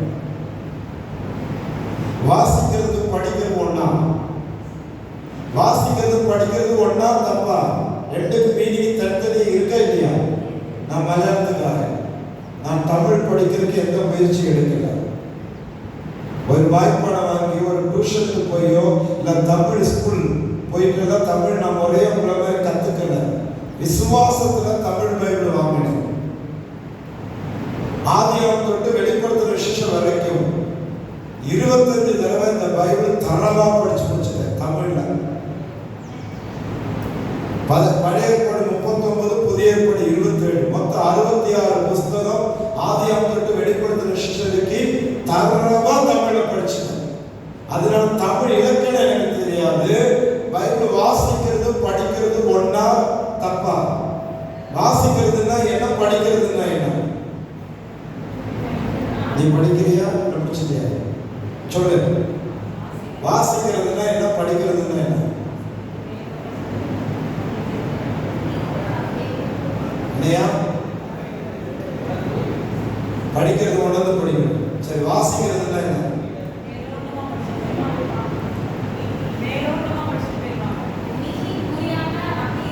நான் கேட்ட கேள்வி என்ன தெரியுமா? வாசிக்கிறதும் படிக்கிறதுக்கு என்ன வித்தியாசம் தான் கேட்டேன். மேலோட்டமா படிச்சுட்டு போனா ரெண்டு ஒண்ணு தானே. எட்டுக்கால் பூச்சிக்கு எத்தனை காது இருக்குன்னு கேள்வி இருக்கிற மாதிரி இருக்கு. வாசிக்கிறதுனா என்ன தெரியுமா? இப்பதான் நம்ம டிவில நியூஸ் கேட்கிறோம். ஆனா டிவி கண்டுபிடிக்கிற முன்னாடி ரேடியோல தான் நியூஸ் கேட்கிறோம். அதுல ஒருத்தர் வாசிப்பாரு, this is all in radio, வாசிக்கிறது ராஜாராம் அப்படிமா. வாசிக்கிறது என்னன்னா மெசேஜ் நமக்கு காதுக்கு பண்ணணும், ஃபாலோ பண்ணணும்னு அவசியம் இல்லை, அதை பின்பற்றணும், அதன்படி நடக்கணும், அதன்படி செய்யணும்னு அவசியம் இல்லை. ஆனா படிச்சாதான் அறிவு வளரும். படிப்பு எந்த அளவுக்கு நம்ம கொடுக்கிறோமோ, கல்வி எந்த அளவுக்கு நம்ம கொடுக்கிறோமோ, அந்த அளவுக்கு நாகரீகம் வளருது, அந்த அளவுக்கு பண்பு வளருது, ஒழுக்கம் வளருது, புரிந்து கொள்றதே, அதாவது புரியுது, இவங்க என்ன சொல்றது புரியுது. பிள்ளைகள் ஸ்கூலுக்கு போயிட்டு வந்தோடனே என்ன வாசித்தாய் அப்படியே கேட்கிறோம், என்ன படிச்சுன்னு கேட்கிறோம். அப்ப பைபிள் படிக்கணும். இவ்வளவு நாள் என்ன பண்ணீங்க? இவ்வளவு நாள் என்ன பண்ணீங்க? வாசிச்சீங்கல்ல? அதனாலதான் ஒரு சின்ன வசனம் கூட மனசுல நிற்கிறோம். சங்கீதத்திலே சின்ன சங்கீதம் எது? நூத்தி எத்தனை வசனம்? 2 வசனம். பைபிளே சின்ன வேர்டு.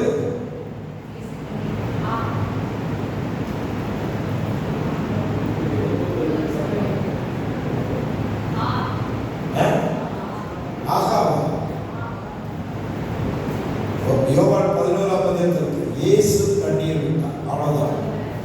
ஹalleluya, ஆமென், ஹalleluya. அப்போ தெரியணும், ஓரளவுக்காவது பைபிள் தெரியணும். சிம்பிளா இருக்கும். இயேசுங்கிற பேருக்கு என்ன அர்த்தம்? மூளையில இருந்து மூளை இல்லாத மாதிரி பேசக்கூடாது. சொல்லு.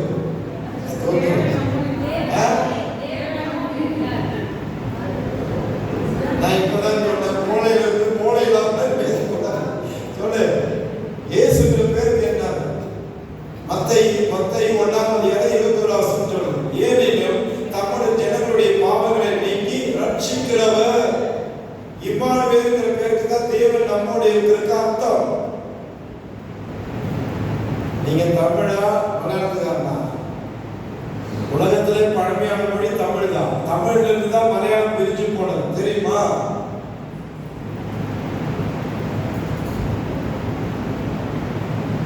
தெரியணும். சும்மா காலை வலிக்கும், தலைவலிக்கு, இடுப்பு வலிக்கும் டாக்டர் மாதிரி ஆண்டவரை தேடாதீங்க. ஒரு வீட்டுக்கு ஜெபம் பண்ண போனேன், டைம் ஆயிடுச்சோ, நீ வச்சு செஞ்சு அனுப்பிடலாங்கிற. ஹalleluya, ஆமென். பாருங்க, ஒரு வீட்டுக்கு ஜெபம் பண்ண போனேன். அந்த வீட்டுல இருக்கிற அந்த வீட்டுல அந்த சிஸ்டருடைய பையன் 6வது தான் படிக்கிறான். ஆனா அவனோட ஒரு முஸ்லிம் பையன், அவன்கிட்ட ஒரு கேள்வி கேட்கிறான், டேய் நீ கிறிஸ்தவன் தானே? ஆமா. நான் உங்க பைபிள் இருந்து 2-3 கேள்வி கேட்கட்டாங்க. உங்க இயேசு கிறிஸ்து 8வது நாள்ல தெரியுது, அப்புறம் 12 வயசுல தெரியுது, அதுக்கப்புறம் 40 வயசுல தெரியுது, 33 வயசுல ஞானம், 30 வயசுல ஞானம் எடுக்கிறது தெரியுது. இடப்பட்ட நாள் அவன் எங்க போனாருன்னா, இவன் முடிக்கிறான், கிறிஸ்தவன் முடிக்கிறான். கேள்வி கேட்டது முஸ்லிம் பையன். அவன் என்ன பண்ணான் தெரியுமா? நேரம் மம்மிகிட்ட வந்து, மம்மி இன்னைக்கு ஒரு காரியம் நடந்தது, என்ன? அந்த முஸ்லிம் பையன் இருக்காங்க, ஆமா என் ஃப்ரெண்டு. அவன் இப்படி கேட்டான். மம்மி அழகா பதில் சொன்னார், தங்க எனக்கு தெரியல மயிலே முத்து எனக்கு தெரியல. நம்ம வீட்டுல மாசத்துக்கு ஒரு தடவை ஜோப் பண்ண வர்றாங்க, லியோ பிரதர், அவர் இந்த மாசம் வந்துட்டு போயிட்டாரு, அடுத்த மாசம் வரைக்கும் பதில் சொல்லிடுறேன். தாய்மார்கள் எப்படி இருக்கு? எப்படி இருக்கு? அப்புறம் எங்கிட்ட கேட்கிறாங்க, நம்ம பசங்க தேர்ந்ததில்லை, பைபிளுக்கும் அவங்களுக்கு சம்மந்தமே இல்லை, ஆனா தேறிடுறாங்க. ஆமா. சரி, இன்னைக்கு இப்ப சர்ச்சுக்கு வந்திருக்கீங்களா? எதுக்கு வந்திருக்கீங்க? ஆண்டவர் அதுக்கு வந்து. சரி, வீட்டுல இருந்து வரும்போது எத்தனை பேர் பைபிள் படிச்சீங்க? 1 2 3 4 மீதியெல்லாம் ஏன் பண்ணீங்க? படிக்கல, நேரம் இல்லை, டைம் ஆயிடுச்சு, சர்ச்சுக்கு டைம் ஆயிடுச்சு. என் வேதத்தை கேளாதவர்களுடைய ஜெபம் கர்த்தருடைய பார்வைக்கு அருவருப்பானது. நீதிமொழியில வாசிக்கிறோம், நீ என் வேதத்தை மறந்தபடியா நான் உன்னையும் உன் பிள்ளைகளையும் மறப்பேன். பைபிள் படிக்கல, சர்ச்சுக்கு தானே வரீங்க, படிச்சுருவாங்கல்ல. இன்னைக்கு மட்டும்தான் படிக்கலையா?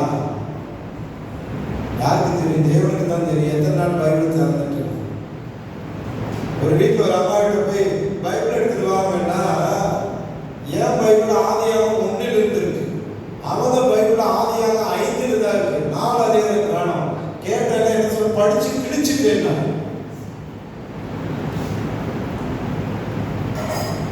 பைபிள் படிக்காம, கர்த்தருடைய வார்த்தை படிக்காம சர்ச்சுக்கு வராத. ரொம்ப சௌகரியமா போயிட்டியா அப்படின்னு சொல்லாதீங்க. அடுத்த வாரம் அவர் வந்து என்ன கேட்டு, ஏயா என்னையா பிரசங்கப்படி போனேன்னு கேட்காதீங்க. ஒழுங்கா பைபிள் படி. ஆமென். பைபிள் படிச்சு வீட்டிலேயே ஜெபம் பண்ணிருப்பாங்க. ஆண்டவரே உம்மை ஆராதிக்க ஆலயத்துக்கு வர என் கூட பேசுங்க. வீட்டிலேயே ஜெபம் பண்ணி பைபிள் படிச்சு வந்துப்பாங்க. கர்த்தர் பேசுவார். ஆமென். கர்த்தர் பெருமைக்காக சொல்ல வரல, தேவனுக்கு மகிமையை சொல்றார்.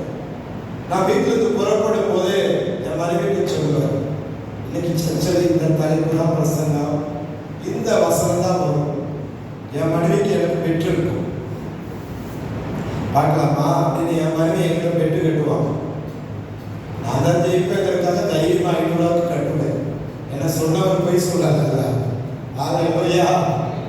ஆமென். ரோமர் 8:14 சொல்லுதுல, எவர்கள் தேவனுடைய ஆவியில நடத்துகிறார்களோ அவர்கள் தான் தேவனுடைய புத்திரர். ஆண்டவரே கேட்பேன், நீங்க எங்க சர்ச்சில் என்ன பிரசங்கம் பண்ண போறீங்க? சர்ச்சுக்கு போய் கேட்கறதுக்கு முன்னாடியே அவர் சொல்லிடுவார். ஆமென். இனிமே பைபிள் படிங்க. இன்னொன்று சொல்லித்தரேன், சங்கீதமும் நீதிமொழி மட்டும் படிங்க, பரலோகத்துக்கு போயிடலாம், சீக்கிரமா போயிடலாம். சொல்லி கொடுக்கறதே அப்படிதான். சங்கீதம் நீதிமொழி, மற்றது எல்லாமே என்னமோ தள்ளுபடியான ஆகாம இருக்கிறாங்க, ஆகாமங்களை தள்ளி வச்சிருக்காங்க. சரியா? அந்த மாதிரி ஆதியாகமத்துல இருந்து நீதிமொழி வரைக்கும் படிக்கவே வேண்டாம். சொல்லி கொடுக்கறது அப்படிதான். நீதிமொழி படி, சங்கீதம் படி, மத்தேயிலிருந்து படி. ஏன் ஆதியாகமத்துல படிச்சு செத்தாவா போறோம்? ஒழுங்கா பைபிள் படி. கர்த்தருடைய வார்த்தை ஏசாயா 34:16 படி, தேடி தேடி படி. என் வார்த்தை நான் சொல்றேன், மலையாளத்துக்கார மாதிரி தெரியுதா, தமிழ்காரங்க மாதிரி தெரியுதா? கண்டுபிடிக்க முடிஞ்சுதா? நான் மலையாளத்துக்காரங்க சொன்னதுக்கு அப்புறம் தான் கொஞ்சம் கவனிக்கிறீங்க. லாங்குவேஜ் ப்ராப்ளமே கிடையாது. கர்த்தருக்கு மனசு இருந்தா மார்க்கம் உண்டு, முயற்சித்தா எல்லாம் நடக்கும். ஆமென். 91 சங்கீதம் 14 படி, அவன் என்னிடத்தில் வாஞ்சையா இருக்கிறபடி நான் அவனை விடுவிப்பேன், என் நாமத்தை அவன் அறிந்தபடினா உயர்ந்த அடைக்கலத்தில் வைப்பேன். படி, பைபிள் படி. மொபைல்ல ரீலா பார்க்கறது, தூங்கும் போது சாப்பிடும் போது இட்லிக்கு சட்னி வச்சதான் தெரியல, இப்படி தூங்கும் போது பக்கத்துல ஒன்னே ஒன்று ரெஸ்டாரண்ட் மட்டும்தான் கொண்டு வரலாம். அதையும் ஒரு வீட்டில் போய் கேட்டேன், ஐயா வந்து சொல்லி, இவன் ரெஸ்டாரண்ட்ல போய் 1/2 மணி நேரம் உட்கார்ந்துருக்கு அந்த மொபைலை பார்த்துட்டு. சாத்தான் அதுக்குள்ளதான் வருது, புரிஞ்சுக்கோ. ஆமென். என்னைக்கு ஆன்லைன் கிளாஸ்ன்னு ஒன்று வந்ததோ தொலைஞ்சது பிள்ளைகளோட லைஃப். ஜாக்கிரதை. ஆமென். சொல்லுங்க ஆமென். ஹல்லேலூயா. படிங்க, பைபிள் படிங்க. ஆமென். ஒரு வீட்டுக்கு ஜெபம் பண்ண போனா அவங்க பைபிள் ஃப்ரெஷ்ஷா இருக்கு.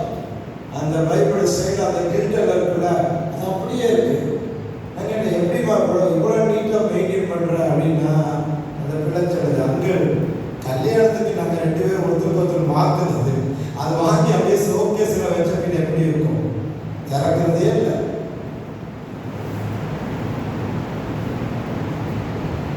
ஆமென். ஃபேமிலிக்கு ஒரு பைபிள் தான். எத்தனை பேர் பைபிள் எடுத்துட்டு வந்துருக்கீங்க சர்ச்சுக்கு? பைபிள் கொண்டு வந்துருக்கீங்களா? ஆமென். படிக்க அது திறந்து படிக்கிறோமே இல்லையா? அட்லீஸ்ட் பாதுகாப்புக்காக கொண்டு வரும். என்ன பிக்னிக்கும் சர்ச்சுக்கு போறதுக்கு வித்தியாசமே இல்லை. கர்த்தருடைய வேதத்தை தேடி வாசிங்க. வசனம். ஆமென். 119 சங்கீதம் 105 வசனம் சொல்லுது, உம்முடைய வசனம் கண்களுக்கு தீபமும் காலுக்கு வெளிச்சமாய் இருக்குது.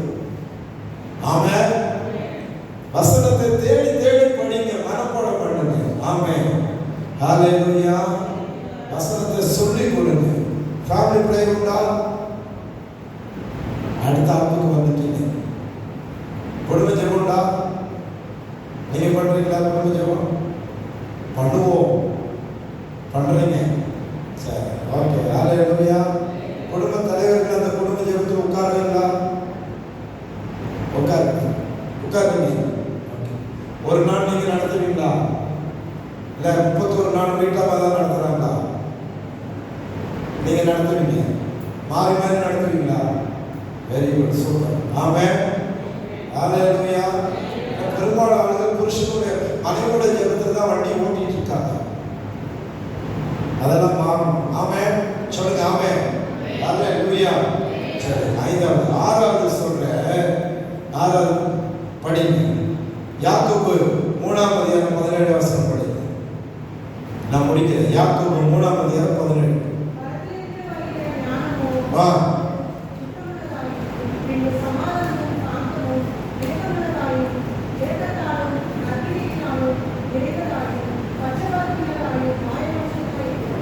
எங்கிருந்து வர ஞானம்? பரத்திலிருந்து வர ஞானம். ஃபர்ஸ்ட் என்ன செய்து? சுத்தம் பண்ணுது. 2வது சமாதானம். 3வது சாந்தம். வேறு சாந்தியா இருந்தாலும் சண்டையில் அவங்கள மாதிரி யாரும் இல்லை. அடுத்து சாந்தம். அப்புறம் என்ன? இணக்கம் உள்ளது. அப்படின்னு என்ன? விட்டு கொடுக்கிறது. சரிங்க, பரவாயில்ல, போயிட்டு வாங்க. பண்றீங்களா? ஹalleluya. பாருங்க, பரத்திலிருந்து வர ஞானம் முதல்ல நம்ம சுத்தம் பண்ணணும். எதை? சுபாவம். எங்க அம்மா சொல்லுவாங்க பரம்பரை, ஜென்ம குணம் எதால அடிச்சாலும் போகாது. சிலருக்கு சர்ச்சுக்கு வருவாங்க, பண்ணுவாங்க, ஆனா கேரக்டர் மாற்ற மாட்டாங்க. கேரக்டர் மாறாது, சுபாவம் மாறாது. இன்னுமே அந்த எரிச்சல் இருக்காங்க, இன்னுமே அந்த கோபத்தில் இருக்காங்க, இன்னுமே அந்த பிடிவாங்க, இன்னுமே வைராக்கியம், சண்டை போடுறது உண்மை. ஒரு அம்மா சர்ச்சுக்கு அந்த அம்மா தான் ஃபர்ஸ்டா வந்து சர்ச்செல்லாம் கூட்டிட்டு பாயெல்லாம் வச்சு சேரெல்லாம் தொடச்சி இந்த ஃபுல்பிட்டெல்லாம் தொடச்சி மைக்கெல்லாம் தொடச்சி வைக்கும். ஒரு நாள் அந்த அம்மாவோட வீட்டில் அந்த சர்ச்சு பாஸ்டர் ஜெபத்துக்கு வரேன்னு சொல்லி சொன்னாங்க. இவர் சொன்ன அன்னைக்கு போக முடியல. 2 நாள் கழிச்சு போயிட்டாரு. 2 நாள் கழிச்சு போற நேரத்தில் சொல்லாம போயிட்டாரு. அந்த அம்மாவுக்கு பயங்கர கோபம். பாஸ்டர் சொல்லாம போனது கோபம் இல்லை, 589 எபிசோடு பார்த்துட்டாங்க. ஃபைனலா அந்த சீரியல் முடிய போகுது. கரெக்டா 8 மணிக்கு போய் தோத்திரமான போய் உட்கார்ந்தாங்க. இவர் போவார் பார்த்து போகல. அந்த அம்மா ஆத்திரம், டீ கொண்டு கொடுக்கறது, இந்த குடிங்க அப்படின்னு கொடுக்குற மாதிரி கொடுக்குறாங்க. பாஸ்டர் விளக்கலை, புரியல. அப்பதான் புரிஞ்சது. ஏன்னா அன்னைக்கு தொடர்ச்சியா பார்த்துருந்த சீரியல் அன்னைக்கு முடியுது. அந்த மாதிரி இந்த மாதிரி வந்தானா, அவன் சேர்ந்தாளா சேரலையா, அவன் கல்யாணம் பண்ணாளா பண்ணலையா, அவன் அவங்க ஓடி போனாளா ஓடி போகலையா அப்படின்னே உலகிட்டு இருக்கு. இன்னொரு அம்மா பாஸ்டர் சரி நம்ம என்னதான் பண்ணுறதுன்னு அவங்க வீடு அங்கே இருக்குன்னா வண்டி இங்கே ஆஃப் பண்ணிட்டாரு. பைப்பில் தண்ணி வருது, தண்ணி பொது பைப்புலேருந்து வருது. நம்ம தான் யாரு நம்ம சர்ச்சுக்கு என்னதான் பண்ணுறாருன்னு பார்த்தா குடத்துக்கு தண்ணிக்கு சண்டை. நல்லா பாருங்க, ஆக்ஷனோட சொல்கிறார். இந்த சாரி எடுத்து இந்த சாரி இப்படி எடுத்து ஒரு குத்து இப்படி குத்திட்டு, சரி அதை இப்படி ஒரு குத்து குத்துவீங்க, அது உங்களுக்கு தான் வரும், எனக்கு வராது. இப்படி எடுத்து இப்படி குத்திட்டு இந்த மூடி இப்படி எடுத்துட்டு ஒரு இடு எடுத்துட்டு, என்னடி சொன்ன கெட்ட கெட்ட வார்த்தை எப்படியெல்லாம் ஒரு பேசுது. அந்த அம்மாவுக்கு பேசுற அடியில கொசுவோ இல்லை ஏதோ ஒரு எறும்போ கிடைச்சது. எறும்பு இப்படி திரும்பிடுச்சுன்னா பாஸ்டர் நிற்கிறாரு, தேவ தூதர மாதிரி அங்க நிற்கிறாரு. தோத்திரம் பாஸ்டர் பாஸ்டரே பயந்துட்டாரு. ஏமா நீ அம்மா சர்ச்சில் உன்ன மாதிரி நடவங்க யாருமே இல்லைன்னு நான் நினைச்சேம்மா. வேதம் சொல்றது. எபேசியர் 4:28 கெட்ட வார்த்தைகள் ஒன்றும் உங்க வாயிலிருந்து புறப்படாமல் இருப்பதாக கேட்கிறவனுக்கு பிரயோஜனம் உண்டாகவே பேசுங்க. பைபிள் எச்சரிக்கிறது கெட்ட வார்த்தை. எபேசியர் 4:22 சொல்லுது பிசாசுக்கு இடக்கூடாது. வார்த்தை மாறல, கேரக்டர் மாறல, இன்னும் அந்த எரிச்சல், கோபம், பிடிவாதம் மாற்றல. சாராள் தான் புருஷனை எப்படி கூப்பிட்டாரு? ஆபிரகாம். உங்க வீட்டுக்காரர் எப்படி கூப்பிடுறீங்க? வா இரு போ திங்கிறியா? நானும் பாசத்தை காரணம் அதான் பேசிட்டு வந்தோம். ஆண்டவரேன்னு கூட வேலையா மரியாதை வாங்க உட்கார்ந்து சொல்லல. உண்மை ஆந்திரா பிரதேசத்துல பரதாமி, ஆந்திரா தேசம், ஆந்திர தமிழ்நாடுக்கும் ஆந்திராவுக்கும் பாடம் பரதாமியும் சொல்ல ஒரு ஊர் ஊழியருக்கு போன ஊழியர் முடிச்சுட்டு இந்த நைட்ல பிரசங்கம் எல்லாம் முடிச்சுட்டு மத்தியான சாப்பாடுக்கு அந்த பாஸ்டர் நானும் உட்கார்ந்துருக்கு. அந்த அம்மா பாஸ்டர்மா இந்த உங்களை இல்லம்மா, அந்த அம்மா, நீங்க தப்பா நினைக்காதீங்க, அந்த அம்மா எனக்கு ஐயா சாம்பார் வைக்கணும் ஐயா, சிக்கன் வைக்கணும் ஐயா, குழம்பு ஊற்றணும் ஐயா, ஐயா ஐயா ஐயான்னு சொல்லி வயசாக்கிட்டாரு. பக்கத்தில் பாஸ்டர் சோறு வைக்கட்டா, குழம்பு ஊற்றுட்டா, மீன் வைக்கிறதா சொன்ன என்ன கொட்டியா போதும் திட்டுது. எனக்கு சிரிப்பு அடக்க முடியல, நான் உள்ளுக்குள்ளே சிரிக்கிற முடியல, வாயத்தில் சிரிச்சுட்டேன். அந்த அம்மா ஐயா ஏயா சிரிக்கிறீங்க, குழம்பு நல்லா இருக்கீங்க, குழம்பு நல்லா இருக்கு அம்மா, என்னைக்காவது ஒரு நாள் வருஷத்துக்கு ஒரு வருஷமோ 2 வருஷத்துக்கு ஒரு தடவை வந்துட்டு போறது என்ன ஐயா ஐயா ஐயா ஐயான்னு மரியாதை கொடுக்குறீங்க. காலத்துக்கு உங்க கூட இல்லாம இந்த ஆளுக்கு இந்த வருஷம் வாயிடாரு பாஸ்ட் கொஞ்சம் மரியாதை கொடுக்கல இல்லாமா? ஐயா எங்க ஊர்ல இதையா மரியாதை? மாட்டு அப்படிதான் கொடுத்த ஆடு மாடு எப்படி அப்படித்தான் எங்க ஊர்ல அப்படி பேச மாட்டாங்க பெண்கள். உட்காருங்க, தண்ணி வேணுங்களா, டீ வேணுங்களா, சாப்பிட்றீங்களா, எங்க போயிட்டு வர்றீங்க? சின்ன பிள்ளைகள் அப்படிதான் வரும். தமிழ் அந்த இங்குங்கிற வார்த்தை அழுத்தி பேசும். உட்காருங்க, வாங்க, போங்க, இங்க அப்படியே இருக்கு, வா, அம்மாவே அப்படிதான் கூப்பிடுது. இங்க வாய ஃப்ரெண்டு, இங்க வாய, அம்மாவை கூப்பிடுறாங்களா ஃப்ரெண்டை கூப்பிடா தெரியல, ரெண்டும் ஒரே கணக்கு தான். எங்க கோயம்புத்தூர் கொங்கு, நீங்க கவுண்டர்ஸ் ஒரு வில்லேஜ் கவுண்டர் போடுங்க, ஏடுங்கோ எங்க போறீங்க, உட்காருங்க, தண்ணி காப்பி தண்ணி ஏதாவது குடிக்கிறீங்களோ அப்படிதான் கேட்கும். ஆமே சொல்லுங்க, ஆமே ஹல்லேலூயா. ஆண்டவர் அந்த பிள்ளையிலிருந்து அந்த அம்மா வரைக்கும் எப்படி கூப்பிடுது? மகளே அப்படிதானே, மகளே தானே. நீங்க எப்படி கூப்பிடுறீங்க? நிறைய பேர் வாடி போடி இதெல்லாம் தப்பு. ஆமே ஆமே வராது, ஒத்துக்க மாட்டீங்க. சுபாவம் மாறணும். ஆமே சொல்லுங்க, ஆமே ஹல்லேலூயா. இங்கதான் சென்னையில தான் ஏதோ இடத்துக்கு வந்தேன். அந்த பையன் வந்துட்டு அந்த பாஸ்டர் ஒரு பிரதர் வீட்டுக்கு ஜோம் பண்ண போனான். அப்போ நானும் ஏதோ ஒரு இதில் இருந்துட்டு அவன் ஓடி வந்துட்டு அவங்க அப்பா கிட்ட ஏதோ பேசுறாங்க. என்ன கேட்டேன், தம்பி ஏன் இப்படி பேசுற? அப்பா தானே அவனை பெற்று சுமந்து வளர்த்து ஆளாக்குறவர் தானே, நீங்க வேணாம். எங்க நான் பேசுறது எவ்வளவு பரவாயில்ல, எங்க அம்மா எப்படி தெரியுமா, இங்க வாடா, என்னடா பண்ற? எங்க அம்மா கூப்பிடுறது நான் பரவாயில்ல அங்கிள், அப்பான்னு நான் மரியாதை கூப்பிடுறாங்க. நீங்க நினைக்கிற நம்ம நினைக்கிறோம் பிள்ளைகளை கவனிக்கல, பிள்ளைகளை கவனிக்கிறாங்க. ஆமா, கற்றுக் கொடுங்க. ஆண்டவர் வந்து நம்மளை மரியாதை குறைவா நடத்தல, தரக்குறைவா நம்மளை நடத்தல. வியாதி இருந்தாலும், பலவீனம் இருந்தாலும், பிரச்சனை இருந்தாலும், போராட்டம் இருந்தாலும், நெருக்கம் இருந்தாலும், மகனே மகன் மரியாதையோட தான் கற்றுக் கூப்பிட. நாம கத்துக்கணும்.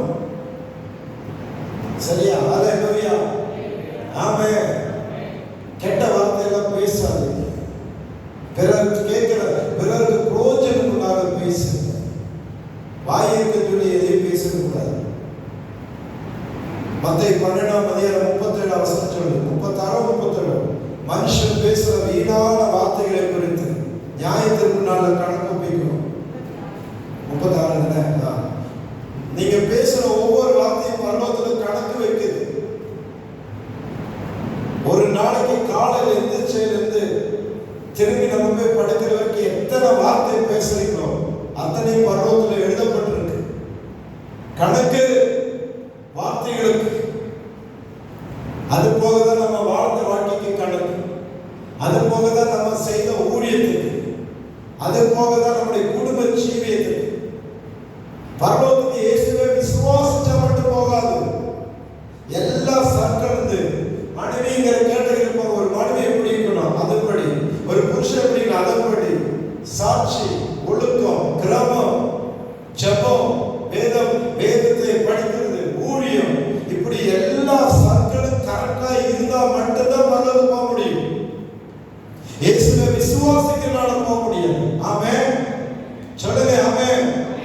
சரி, 6வது பாருங்க என்ன சொல்றேன். பரத்திலிருந்து வர ஞானம் ஃபர்ஸ்ட் என்ன? சுத்தமாக்கும். 2வது சாந்தமாக்கும். 3வது என்ன? இணங்க வைக்குமா? இணங்க வைக்கும், விட்டு கொடுக்குது. நானும் என் மனைவி 2 வருஷம் இருந்திருக்கோம். ஆரம்பத்தில் கல்யாணம் பண்ணி புதுசு நான் தான் விட்டு கொடுத்தேன்.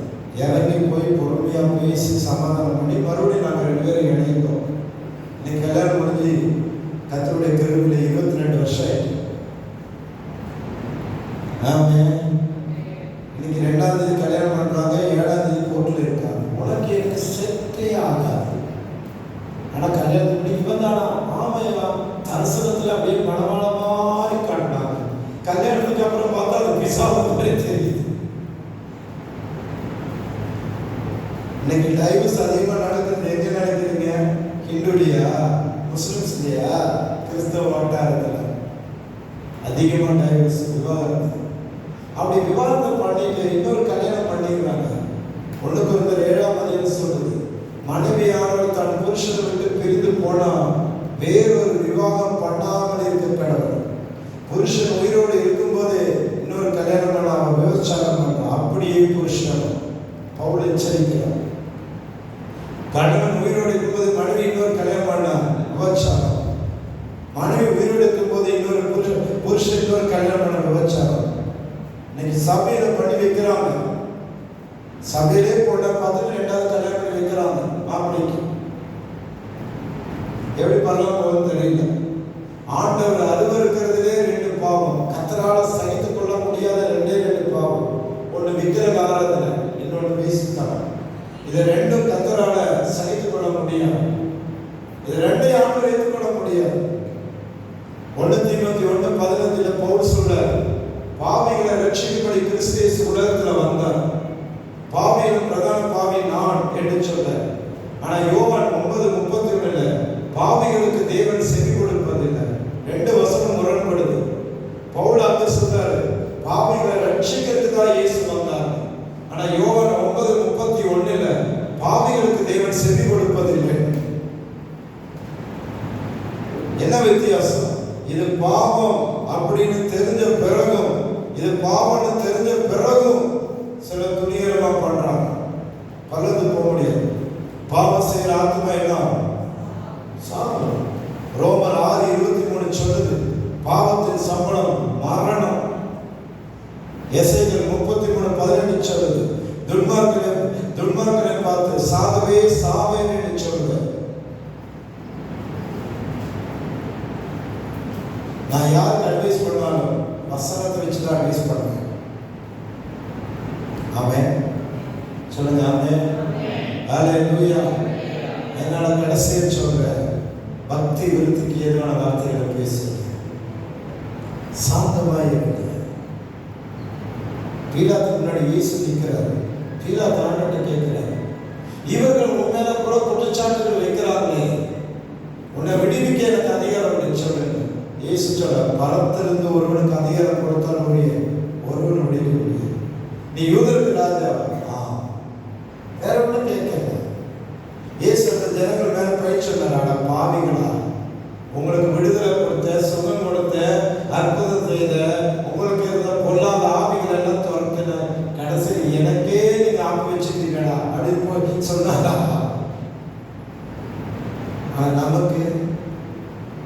சின்ன விஷயம் விட்டு கொடுக்க முடியல, விட்டு கொடுக்க முடியல. சூரியன் உதிச்சு சூரியன் அஸ்தமயத்துக்குள்ள என்ன செய்யணும்? கோபம் தனியணும். எத்தனை வீட்டில் வாரக்கணக்காக பேசுறது தெரியுமா? சண்டை போட்டு கணவன் மனைவி ஒரே வீட்டில் தான் படிப்பாங்க. ஆனால் ஆபிரகாம் லோத்து மாதிரி தான் இருக்கும். நீ கிழக்கு போனால் நான் மேற்கு போகிறேன், நீ வடக்கு போனால் நான் தெற்கு போகிறேன், நீ அந்த பக்கம் பாரு நான் இந்த பக்கம். ஆனால் ஒரே வீட்டில் தான் இருப்பாங்க. இவங்க ரெண்டு பேரும் மீடியத்தில் யார் தெரியுமா? பிள்ளைங்க. எப்படி தெரியுமா? டே எங்கள் அம்மா டீ கொண்டு வர சொல்லு. அங்கிருந்து மனைவி தர முடியாத போய் சொல்றாங்க. பிள்ளைங்க தான் பார்க்குறாங்க. இப்போ அவங்களுக்கு புரோக்கர் வேலை கொடுத்தாச்சு. மாறணும். ஆமே, விட்டு கொடுக்கணும், நேசிக்கணும். கலாத்தியர் 2:20 சொல்றது போல் இனி நான் அல்ல, கிறிஸ்துவே. ஆமென்.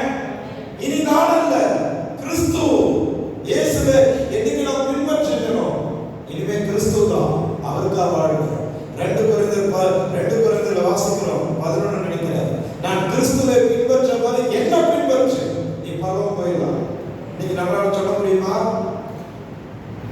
இயேசு கிறிஸ்துவை 12 சீஷர்கள் ஒருத்தர் கூட அப்படி சொல்லல. என்ன, நான் இயேசுவை பின்பற்ற மாதிரி நீ எல்லாம் பின்பற்ற சொல்லல. ஆனா பவுல் தைரியமா சொல்றார், நான் கிறிஸ்துவை பின்பற்ற மாதிரி என்ன நீ பின்பற்று.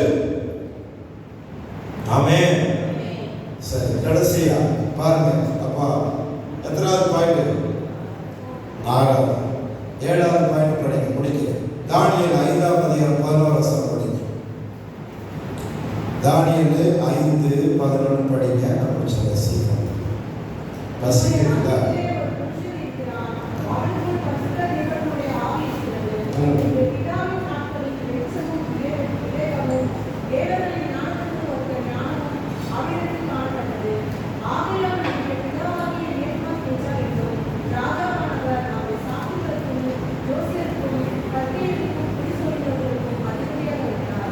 இங்கே பாருங்க, கடைசியா 7வது சொல்ற ஞானம் பாருங்க, ஆவிக்குரிய ஞானம். தானியேல் பாபிலோன் தேசத்தில் இருக்கிறார். தானியேல் என்ற பேருக்கு என்ன அர்த்தம் தெரியுமா? Jehovah my judgement. யெகோவா தேவன், என்னுடைய நீதியுள்ள நியாயாதிபதி. பாபிலோன்ங்கிற வார்த்தைக்கு என்ன தெரியுமா? விபச்சாரம், வேசித்தனம். பாபிலோன்ங்கிற வார்த்தைக்கு உலகம். இப்ப இங்க நேபுகாத்நேச்சருடைய மகனுக்கு ஒரு சொப்பனம் வருது. அதுல ஒரு சில வார்த்தைகள் வெளிப்படுது. அதுக்கு அர்த்தம் ஜோசியக்காரங்க, சாஸ்திரிகள் இவங்கள்ட்ட போய் அவன் கேட்கிறான். நேபுகாத்நேச்சருடைய மகன் கேட்கிறான், இந்த வார்த்தைக்கு எல்லாம் என்ன அர்த்தம், இதுக்கெல்லாம் என்ன மீனிங்? ஒருத்தர் சொல்ல முடியல. ஒருத்தர் சொல்லுகிறார், உங்களுக்குள்ளேயே ஒருவர் இருக்கிறார் தானியேல், அவனுக்குள்ள தேவர்களுடைய ஆவி இருக்கு, அவன் அவனோட சொப்பனத்துக்கு விளக்கம் கரெக்டா கொடுப்பார். ஆமென். தானியேல் விளக்கம் கொடுக்கிறார். மேலே மேலே தெக்கல் அப்படின்னு அந்த வார்த்தை வரும் பாருங்க. 26 27 கடைசியா சொல்றேன். கடைசியா பாருங்க, 7வது சொல்றேன். என்ன தெரியுமா? ஆவிக்குரிய ஞானம் உங்களுக்கு வேணும். சொப்பனம் பார்க்கிற அனுபவம் வரணும், தரிசனம் பார்க்கிற அனுபவம் வரணும்.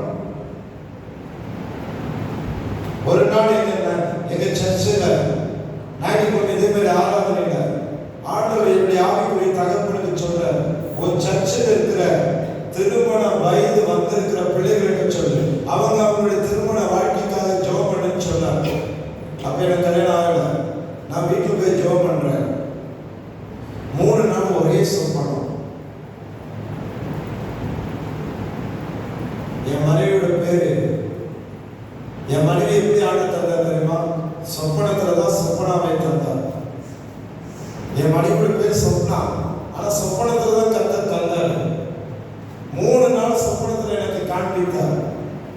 ஆமே, சில பிள்ளைகள் அந்த சொப்பனை எனக்கு வந்தா நல்லா இருக்கும் வேணும்னு நினைக்குது. இல்ல சிலர் கல்யாணம் பண்ணவன் நினைக்கிற முந்தையே சொப்பனம் வந்திருந்தா என்னைக்கு போது கண்டிகள் வந்திருப்பேன். கடைசியை சொல்ற, தரிசனம் பார்க்கணும், சொப்பனங்களுக்கு வரணும். கர்த்தர் சில நேரங்கள் சொப்பன வழியா பேசுவார், தரிசன வழியா பேசுவார். அதுக்கு விளக்கம் தெரியணும், மீனிங்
சொப்பனம் தானே, அதுக்கு விளக்கம் தெரியணும். தானியேல் பாருங்க, அந்த ராஜாவுடைய விளக்கம், சொப்பனத்துக்கு விளக்கம் கொடுக்கிறார். ஞானம். ஆமென். சொல்லுங்க ஆமென். ஹல்லேலூயா. ஒரு சமயம் ஒரு சிஸ்டருக்குள்ள ஒரு பேய் இருந்துச்சு, ஒரு அசுத்தாங்க. அது மொட்டை மாடியில் இவங்க பாத்ரூமுக்கு மொட்டை மாடி போயிட்டாங்க. சாயங்காலம் ஒரு 7 மணி. இவங்க பாத்ரூமுக்குள்ள போன உடனே கரண்ட் போயிடுச்சு. பார்த்தா அந்த ஒரு அசுத்தாங்க உள்ள வந்துட்டு என்ன, அப்புறம் ஜெபம் பண்ணி துரத்திட்டேன். அவங்க பேர் ஜெயந்தி, ஆனால் உள்ளே இருந்து சாந்தி வெளியே வருது. ஜெபம் பண்ணிட்டு இந்த நீ எங்கிருந்து வந்த, இவன் 1 மாசத்துக்கு முன்னாடி மாமா வீட்டுக்கு போனான். அப்ப மண் பாத்ரூமுக்கு போனான் மொட்டை மாடியில். கரெக்டா உள்ள பாத்ரூம் போன உடனே கரண்ட் போயிடுச்சு. அங்கதான் போயிடுச்சு. ஏன்னா அந்த பாத்ரூம்ல தான் நான் சூசைட் பண்ணேன். இவ்வளவு நேரம் பிரசங்கம் பண்ணல, அதெல்லாம் மண்டையில ஏறி இருக்காது. இப்ப பாத்ரூம் நல்ல மண்டையில ஏறி இருக்கும். இது ஒரு சர்ச்சையில இந்த மாதிரி பிரசங்கத்துல சொல்லிட்டேன். 2 நாள் கழிச்சு அந்த பாஸ்டர் என்ன கூப்பிடுறாரு. என்னன்னா, ஒரு அம்மா அவங்க வீடு ஃபர்ஸ்ட் ஃப்ளோர்ல இருக்கு, பெட்ரூம். இந்த சீட் லைட் இருக்குல்ல, அந்த லைட்டோட வெளிச்சத்தை கண்ணாடி வழியே உள்ள வந்திருக்கு. பாத்ரூம் இங்க இருக்கு. இந்த அம்மாவே இருந்துச்சு, பாத்ரூம் போயிருக்கு. அந்த சீட் லைட்டுடைய வெளிச்சத்துல இந்த அம்மாவோட நிழல் இங்க அடிச்சிருக்கு. ஐயோ பேய் இருந்துச்சு. அடுத்த நாள் காலையில் பார்த்தா 102 டிகிரி காய்ச்சி. இப்ப அந்த பாஸ்டர் என்ன கூப்பிடுறாரு, நீங்க சொல்லிதான் அவனுக்கு துரத்திட்டு போங்க.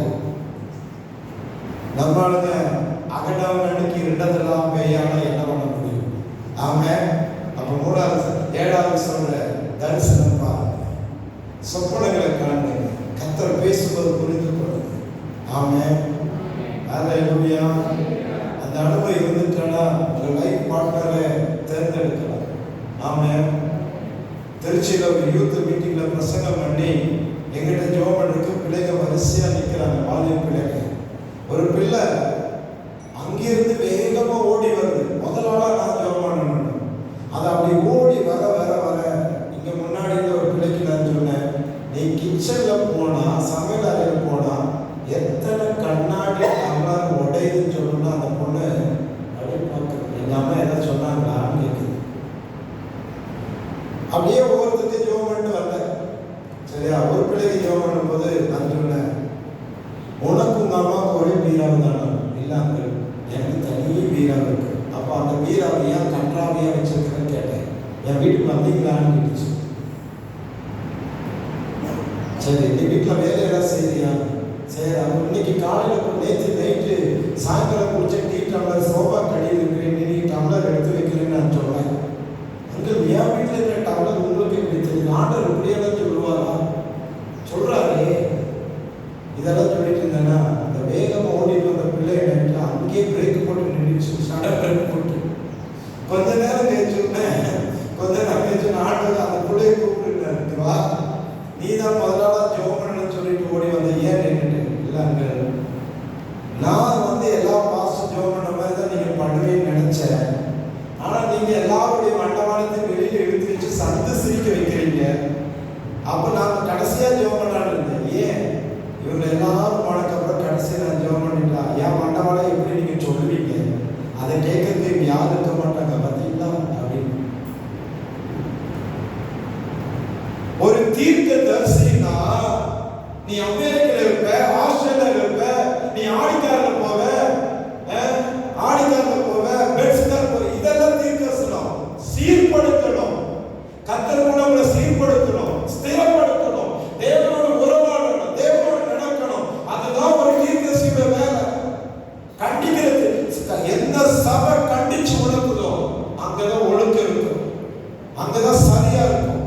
உங்க சபையில கண்டிப்பு, உங்களை நீங்க எதை தவறு செய்தா கண்டிக்கிறாங்களா, கரெக்டா இருக்கீங்கன்னு அர்த்தம். ஆமென். ஹல்லேலூயா. ஆமென்.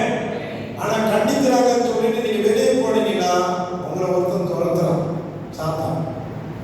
பைபிள் சொல்லுது, சிக்ஷித்து போதிக்கிற மனுஷனே பாக்கியவான். ஆமென். 7வது வசனம் படிக்கிறார். இதுல ஞானம் இருக்கட்டும். ஆமென். தரிசனம், சொப்பனங்கள், இது வழியா கர்த்தர் பேசுவார். ஜெபிக்கலாமா? பா விட்டுட்டார் மனுஷன். சிறைச்சாலை கதவுகளும் துதியினால் உடையும். எழுப்பி நிலுங்க. ரொம்ப நேரம் உட்காந்து பாயை கலையும் பாயாடும் எந்த சிந்தனைங்க அங்கதான் பிடிச்சிருக்கும் சாலை. எழுப்பி நிலுங்க. ஆமென். ஜெபிக்கலாம். ஹல்லேலூயா. ஏன்னா நான் நேற்றுக்கு நைட்டு தூங்க முடியல, தூங்க விடல ஆண்டவர். ஸ்தோத்திரம். இனி சாப்பிட்டு கொஞ்சம் ரெஸ்ட் சாயங்காலம் போட்டார். கண்களை போடுங்க. சீக்கிரமே எந்திரிங்க. ஹல்லேலூயா. ஜெபிக்கலாமா? ஆய் தரங்க. ஹல்லேலூயா. கண்களை போடுங்க. ஆண்டவருடைய நீங்க போடுங்க. கர்த்தரிடத்துல போடுங்க. 7 வார்த்தை கர்த்தர் சொல்லியிருக்கிறார். ஆமென். ஹல்லேலூயா. 7 வார்த்தைகள் கர்த்தர் சொல்லியிருக்கிறார். ஆமென். கண்களை போடுங்க. பாட்டு எனக்கு வராது. கண்களை போடுங்க. ஸ்தோத்திரம். நன்றி அப்பா. ஹல்லேலூயா. நல்லவரே ஸ்தோத்திரம். ஆண்டவரே உமக்கு நன்றி. நன்றியோடு உம்மை துதிக்கிறோம். நல்லவரே உம்மை துதிக்கிறோம் அப்பா. ஆண்டவரே இந்த நேரத்தில் கண்களை மூடுங்க. செவிங்க. வாயை திறங்க. ஒரு நிமிஷம் ஸ்தோத்திர கர்த்தரிடத்துல ஒப்புக்கொடுங்க. ஆண்டவரே உம்மை துதிக்கிறோம். ரட்சகரான சந்தர ரூதரியால ரூதர அப்பா உமக்கு நன்றி நன்றி நன்றி நன்றி. ஹல்லேலூயா. ரிவால சந்தர ரூதரியால பலபோடி அந்துரவா அப்பா உம்முடைய மகிமை மகிமை மகிமை மகிமை. ஆண்டவரே ரூபால சந்தர ரூதரியால ரூதரித்தன மோடி அந்துரவா. ஹல்லேலூயா. நல்லவரே உம்மை துதிக்கிறோம். நன்றியோடு உம்மை துதிக்கிறோம் ரட்சகரா. சொன்னதை செய்து முடிப்பீ, நீர் முடித்து தீர்க்க மட்டும் கைவிட மாட்டீ. சொன்னதை செய்து முடிப்பீ, நீர் முடித்து தீர்க்க மட்டும் கைவிட மாட்டீ. என் கையை கொண்டு தொடங்கினதெல்லாம் என் கையை கொண்டே நிறைவேற்றுவே. என் கையை கொண்டு தொடங்கினதெல்லாம் என் கையை கொண்டே நிறைவேற்றுவே. மறவாமல் நினைப்பவரே இசையா நிறைவேற்றி முடிப்பவரே. மறவாமல் நினைப்பவரே இசையா நிறைவேற்றி முடிப்பவரே. நீ நம்ப பண்ணின உந்தன் வாக்குகளை நினைத்து நிறைவேற்றுவே. நீ நம்ப பண்ணின உந்தன் வாக்குகளை நினைத்து நிறைவேற்றுவே. மறவாமல் நினைப்பவரே இசையா நிறைவேற்றி முடிப்பவரே. மறவாமல் நினைப்பவரே இசையா நிறைவேற்றி முடிப்பவரே. சொன்னதை செய்து முடிப்பீ, நீர் முடித்து தீர்வு மட்டும் கை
கர்த்தர் சொல்றார், நான் சபையை சீர்படுத்துறேன், நான் உங்களை சீர்படுத்துறேன், நான் உங்களை ஸ்திரப்படுத்துறேன், என்னுடைய வார்த்தையில உங்களை ஸ்திரப்படுத்துறேன், என் வல்லமையில உங்களை ஸ்திரப்படுத்துறேன். நீங்கள் எனக்கு கனி தருகிற திராட்சை செடிகளா இருப்பீங்க. உங்களுக்கு நான் சொன்னதெல்லாம் செய்ய முடியும். நீதிமொழி 11:30 படி ஆத்துமா ஆதாயம் பண்ணுகிறவர்களா உங்களை நான் மாற்றுவேன். ஆத்துமா ஆதாயம் பண்ணுகிறவர் ஞானம் உள்ளவர். இன்னிலிருந்து உங்களை மனுஷன் பிடிக்கிறவர்களா நான் மாற்றுவேன். எல்லா சுயநலத்தையும் நான் உடைக்கிறேன். உங்களில் சிலருடைய சுயநலங்கள் இருக்குது, அதை நான் உடைக்கிறேன். என்னுடைய சொந்த ரத்தத்தை கொடுத்துதான் உங்களை நான் மீட்டெடுத்திருக்கிறேன். இந்த சபையை வளர்த்துங்க, எனக்கு ஊழியம் செய்யுங்க, என் ஜனங்களை என்னிடத்தில் கொண்டு வாங்க. உங்க ஜெபத்தை தூபவர்க்கமாய் நான் ஏற்றுக்கொள்வேன். உங்க கண்ணீர் யாவும் தொலைவேன். வசனத்தின்படி உங்களை சீர்படுத்துவேன். என் வசனம் உங்களை புடம்படும். 30, 60, 100 மடங்கு நீங்க பலம் தருகிறவர்களா இருப்பீங்க. இது முதல் கொண்டு நல்ல ஒரு மாற்றத்தை பார்ப்பீங்க. அபிஷேகம் உங்களை இயக்கும். கண்ணீர் நிச்சயமா துடைக்கப்படும். வேதனை சஞ்சலங்கள் உங்களை விட்டு அகன்று போகும். இந்த 2026 ஒரு ஆசீர்வாதத்தை சுதந்திரிப்பீங்க. எல்லா சஞ்சலம் நீங்கும். நிர்விசாரத்தின் நாம உங்க சபையை விட்டு நான் துரத்துறேன். நிர்விசாரத்தின் ஆவி உங்க சபையை விட்டு நான் துரத்துறேன். இதுக்கு மேல நான் செய்ய மாட்டேன்னா ஆண்டு சொல்றாரு. சில மாதிரி நிற்காதீங்க. தேங்க்யூ. உங்க திரும்பி பெற நிறக்கட்டும். எல்லா தடைகள் நீங்கட்டும்.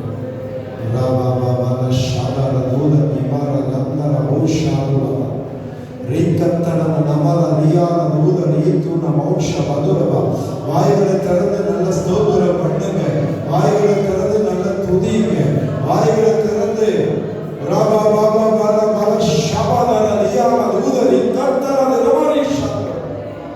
மகிமை இறங்கட்டும் ஆண்டவர்.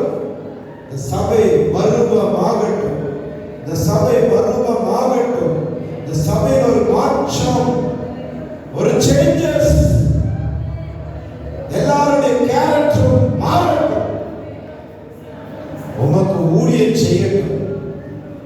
இந்த சபையை வளர்த்தட்டும். கனி தருகிற மந்தைகளாய் மாறட்டும். ஆவிக்குரிய வாழ்க்கையில் இருக்கிற மலட்டுத்தன்மை மறையட்டும். ஆவிக்குரிய வாழ்க்கையில் இருக்கிற எல்லா மலடுகளும் மாறட்டும். தேவ மகிமை வெளிப்படட்டும். எல்லா விதமான அசதிகள் வெளியேறட்டும். எல்லா அசதிகள் வெளியேறட்டும். சுறுசுறுப்பாக இருக்கட்டும். ஆக்டிவாக இருக்கட்டும். செழிப்பாக இருக்கட்டும். பாஸ்டரை ஆசீர்வதியும். குடும்பத்தை ஆசீர்வதியும். சபை மக்களை இன்னும் சீர்படுத்தும், ஸ்திரப்படுத்தும். சகல தடைகளை நீக்கி போடும். நன்மையும் கிருபையும் தயவும் உங்களை மேன்மைப்படுத்தும். வேறு இமைக்காக மாத்திரம் வாழாதீங்க. மறுமைக்காக ஓடுங்க. கர்த்தருக்காக ஓடுங்க. வாழ்வுக்காக மாத்திரம் ஓடாதீங்க. தேவனுக்காக ஓடுங்க. எபேசியர் 6:8 படி மனுஷனுக்கு என்று ஊழியம் செய்யாதபடி கர்த்தருக்கு என்று ஊழியம் செய்யுங்க. உங்களின் அநேகர மனுஷனை பிடிக்கிறவர்களாய் கர்த்தர் மாற்றுவார். சபை நிரம்பட்டும். எல்லா மப்பு மந்தாரங்களுக்கு தூக்கி எறியுங்க. மப்பு மந்தாரமானதை தூக்கி எறியுங்க. மப்பு மந்தாரமான ஆவியை தூக்கி எறியுங்க. உங்களை நீங்களே கெடுத்துக் கொள்ளாதீங்க. தேங்க்யூ. உங்களை திரும்ப வளர்த்தார். ஆசீர்வதி பலப்படுத்தி சகல தடைகள் நீக்கட்டும்.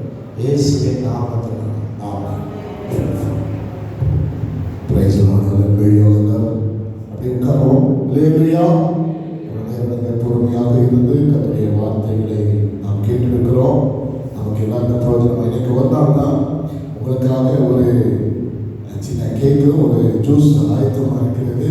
நீங்கள் எல்லாம் வீட்டில் சாப்பாடு செஞ்சுருப்பீங்கன்னு விசுவாசிக்கிறேன். நம்ம இப்போ நல்ல ஆவிக்குரிய ஆகாரத்தை நாம் ஒரு நேரம் உட்கொள்ள உங்களுக்காக பாசம் ஜெபம் பண்ணுவாங்க. இப்போது ஜெபம் மூலியமா அவர்கள் ஜெபிப்பார்கள். அதுக்கு பிறகு உங்களுக்காக பாசம் ஜெபம் பண்ணுவாங்க. இன்னைக்கு ஒரு நாள் தான். இயேசு 3 நாள் பிரசங்கம் பண்ணாரு. எல்லாரும் பொறுமையாக இருந்து 3வது நாள் தான் அல்லேலூயா ஒரு நாள் உபவாசம் இருக்கிறது நல்லதுதான். ஒரு ஆமென் சொல்லுங்க. நம்ம இன்னைக்கு நம்முடைய கர்த்தர் அழைப்பை ஏற்று நம்முடைய மத்தியில் வந்து கர்த்தரை வார்த்தை கொடுத்த அருமையான ஊழியக்காரர்களுக்காக உடைய குடும்பத்துக்காக அவர் செய்கிற ஊழியர்கள் இன்னும் அநேக ஆயிரங்களுக்கு தேவன் அவரை எடுத்து பயன்படுத்தபடியாக எல்லாரும் கரங்களை உயர்த்தி கர்த்தரை ஸ்தோத்திரம் பண்ணுங்க, ஸ்தோத்திரம் பண்ணுங்க, நல்ல ஸ்தோத்திரம் பண்ணுங்க. ஹல்லேலூயா, ஹல்லேலூயா, ஹல்லேலூயா. ரபகதகபக ஷதகபகதலா ஆசீர்வதிப்பீராக. இன்னும் அநேக ஆயிரம் ஜனங்களுக்கு கர்த்தரை எடுத்து நீர் பயன்படுத்தும்படியாக நான் ஜெபிக்கிறோம். பலப்படுத்தும் நல்ல சுக பலன் ஆரோக்கியத்தை கர்த்தர் வழி நடத்தும்படியாக ஜெபிக்கிறோம். தொடர்ந்து வழி நடத்துங்க இயேசுவின் நாமத்தில் பிதாவே, ஆமென். ஜெபனை மாசிக்க ஜெபம் பண்ணுங்க. சொர்க்கமா ஜெபிப்பார்கள்.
உங்களுடைய ஆசீர்வாதத்துக்காக தான் இன்னைக்கு இந்த கூட்டம் வைக்கப்பட்டு உங்கள் குடும்பத்துக்காக. ஆகவே தயவாக நீங்கள் பொறுமையாக இருந்து பாஸ்டர் நீங்கள் ஜெபம் பண்ணி உங்களுக்கு தேவனுடைய வார்த்தையை நீங்கள் பெற்றுக்கொள்ளுங்க. நம்ம ஒரு இரும்பு ஆயுதத்தை தீட்டாமல் போனோம். நீங்கள் தீட்டுறதுக்கு தான் ஆண்டவர் அருமையான ஊழியக்காரை கொண்டு வந்திருக்கிறார். இன்னைக்கு எடுத்த வசனம் பிரசங்கி 10:10 படி ஒருவன் தன் இரும்பு ஆயுதத்தை தீட்டுவதற்கு தான் கர்த்தர் அவர்களை கொண்டு வந்திருக்கிறார். இந்த பகுதியில் இருக்கிற நம்முடைய ஊழியத்தை இன்னும் நாம் ஆண்டவருக்கு பயப்பட வேண்டுமானால் இன்னைக்கு கேட்ட வசனத்தின்படி அந்த ஞானத்தை பெற்றுக்கொள்ள கர்த்தர் நமக்கு கிருபை செய்வாராக. நீங்கள் முன்பாக வந்து முதல்ல வெளியே வந்தவங்க ஜெபம் பண்ணிக்கோங்க. அதுக்கு பிறகு நம்முடைய சபை மக்கள் ஜெபித்து நீங்கள் கடந்து போங்க. தயவாக எல்லாரும் இருந்து கொஞ்ச நேரம் ஜெபித்து கடந்து போக முடியாது உங்களோட கேட்டுக்கொள்ளும். இப்போ ஜூஸ் கொடுத்துடலாம்னு நினைக்கிறேன். எல்லாருக்கும் அவங்க வர ஜூஸ் கொடுத்து அனுப்பி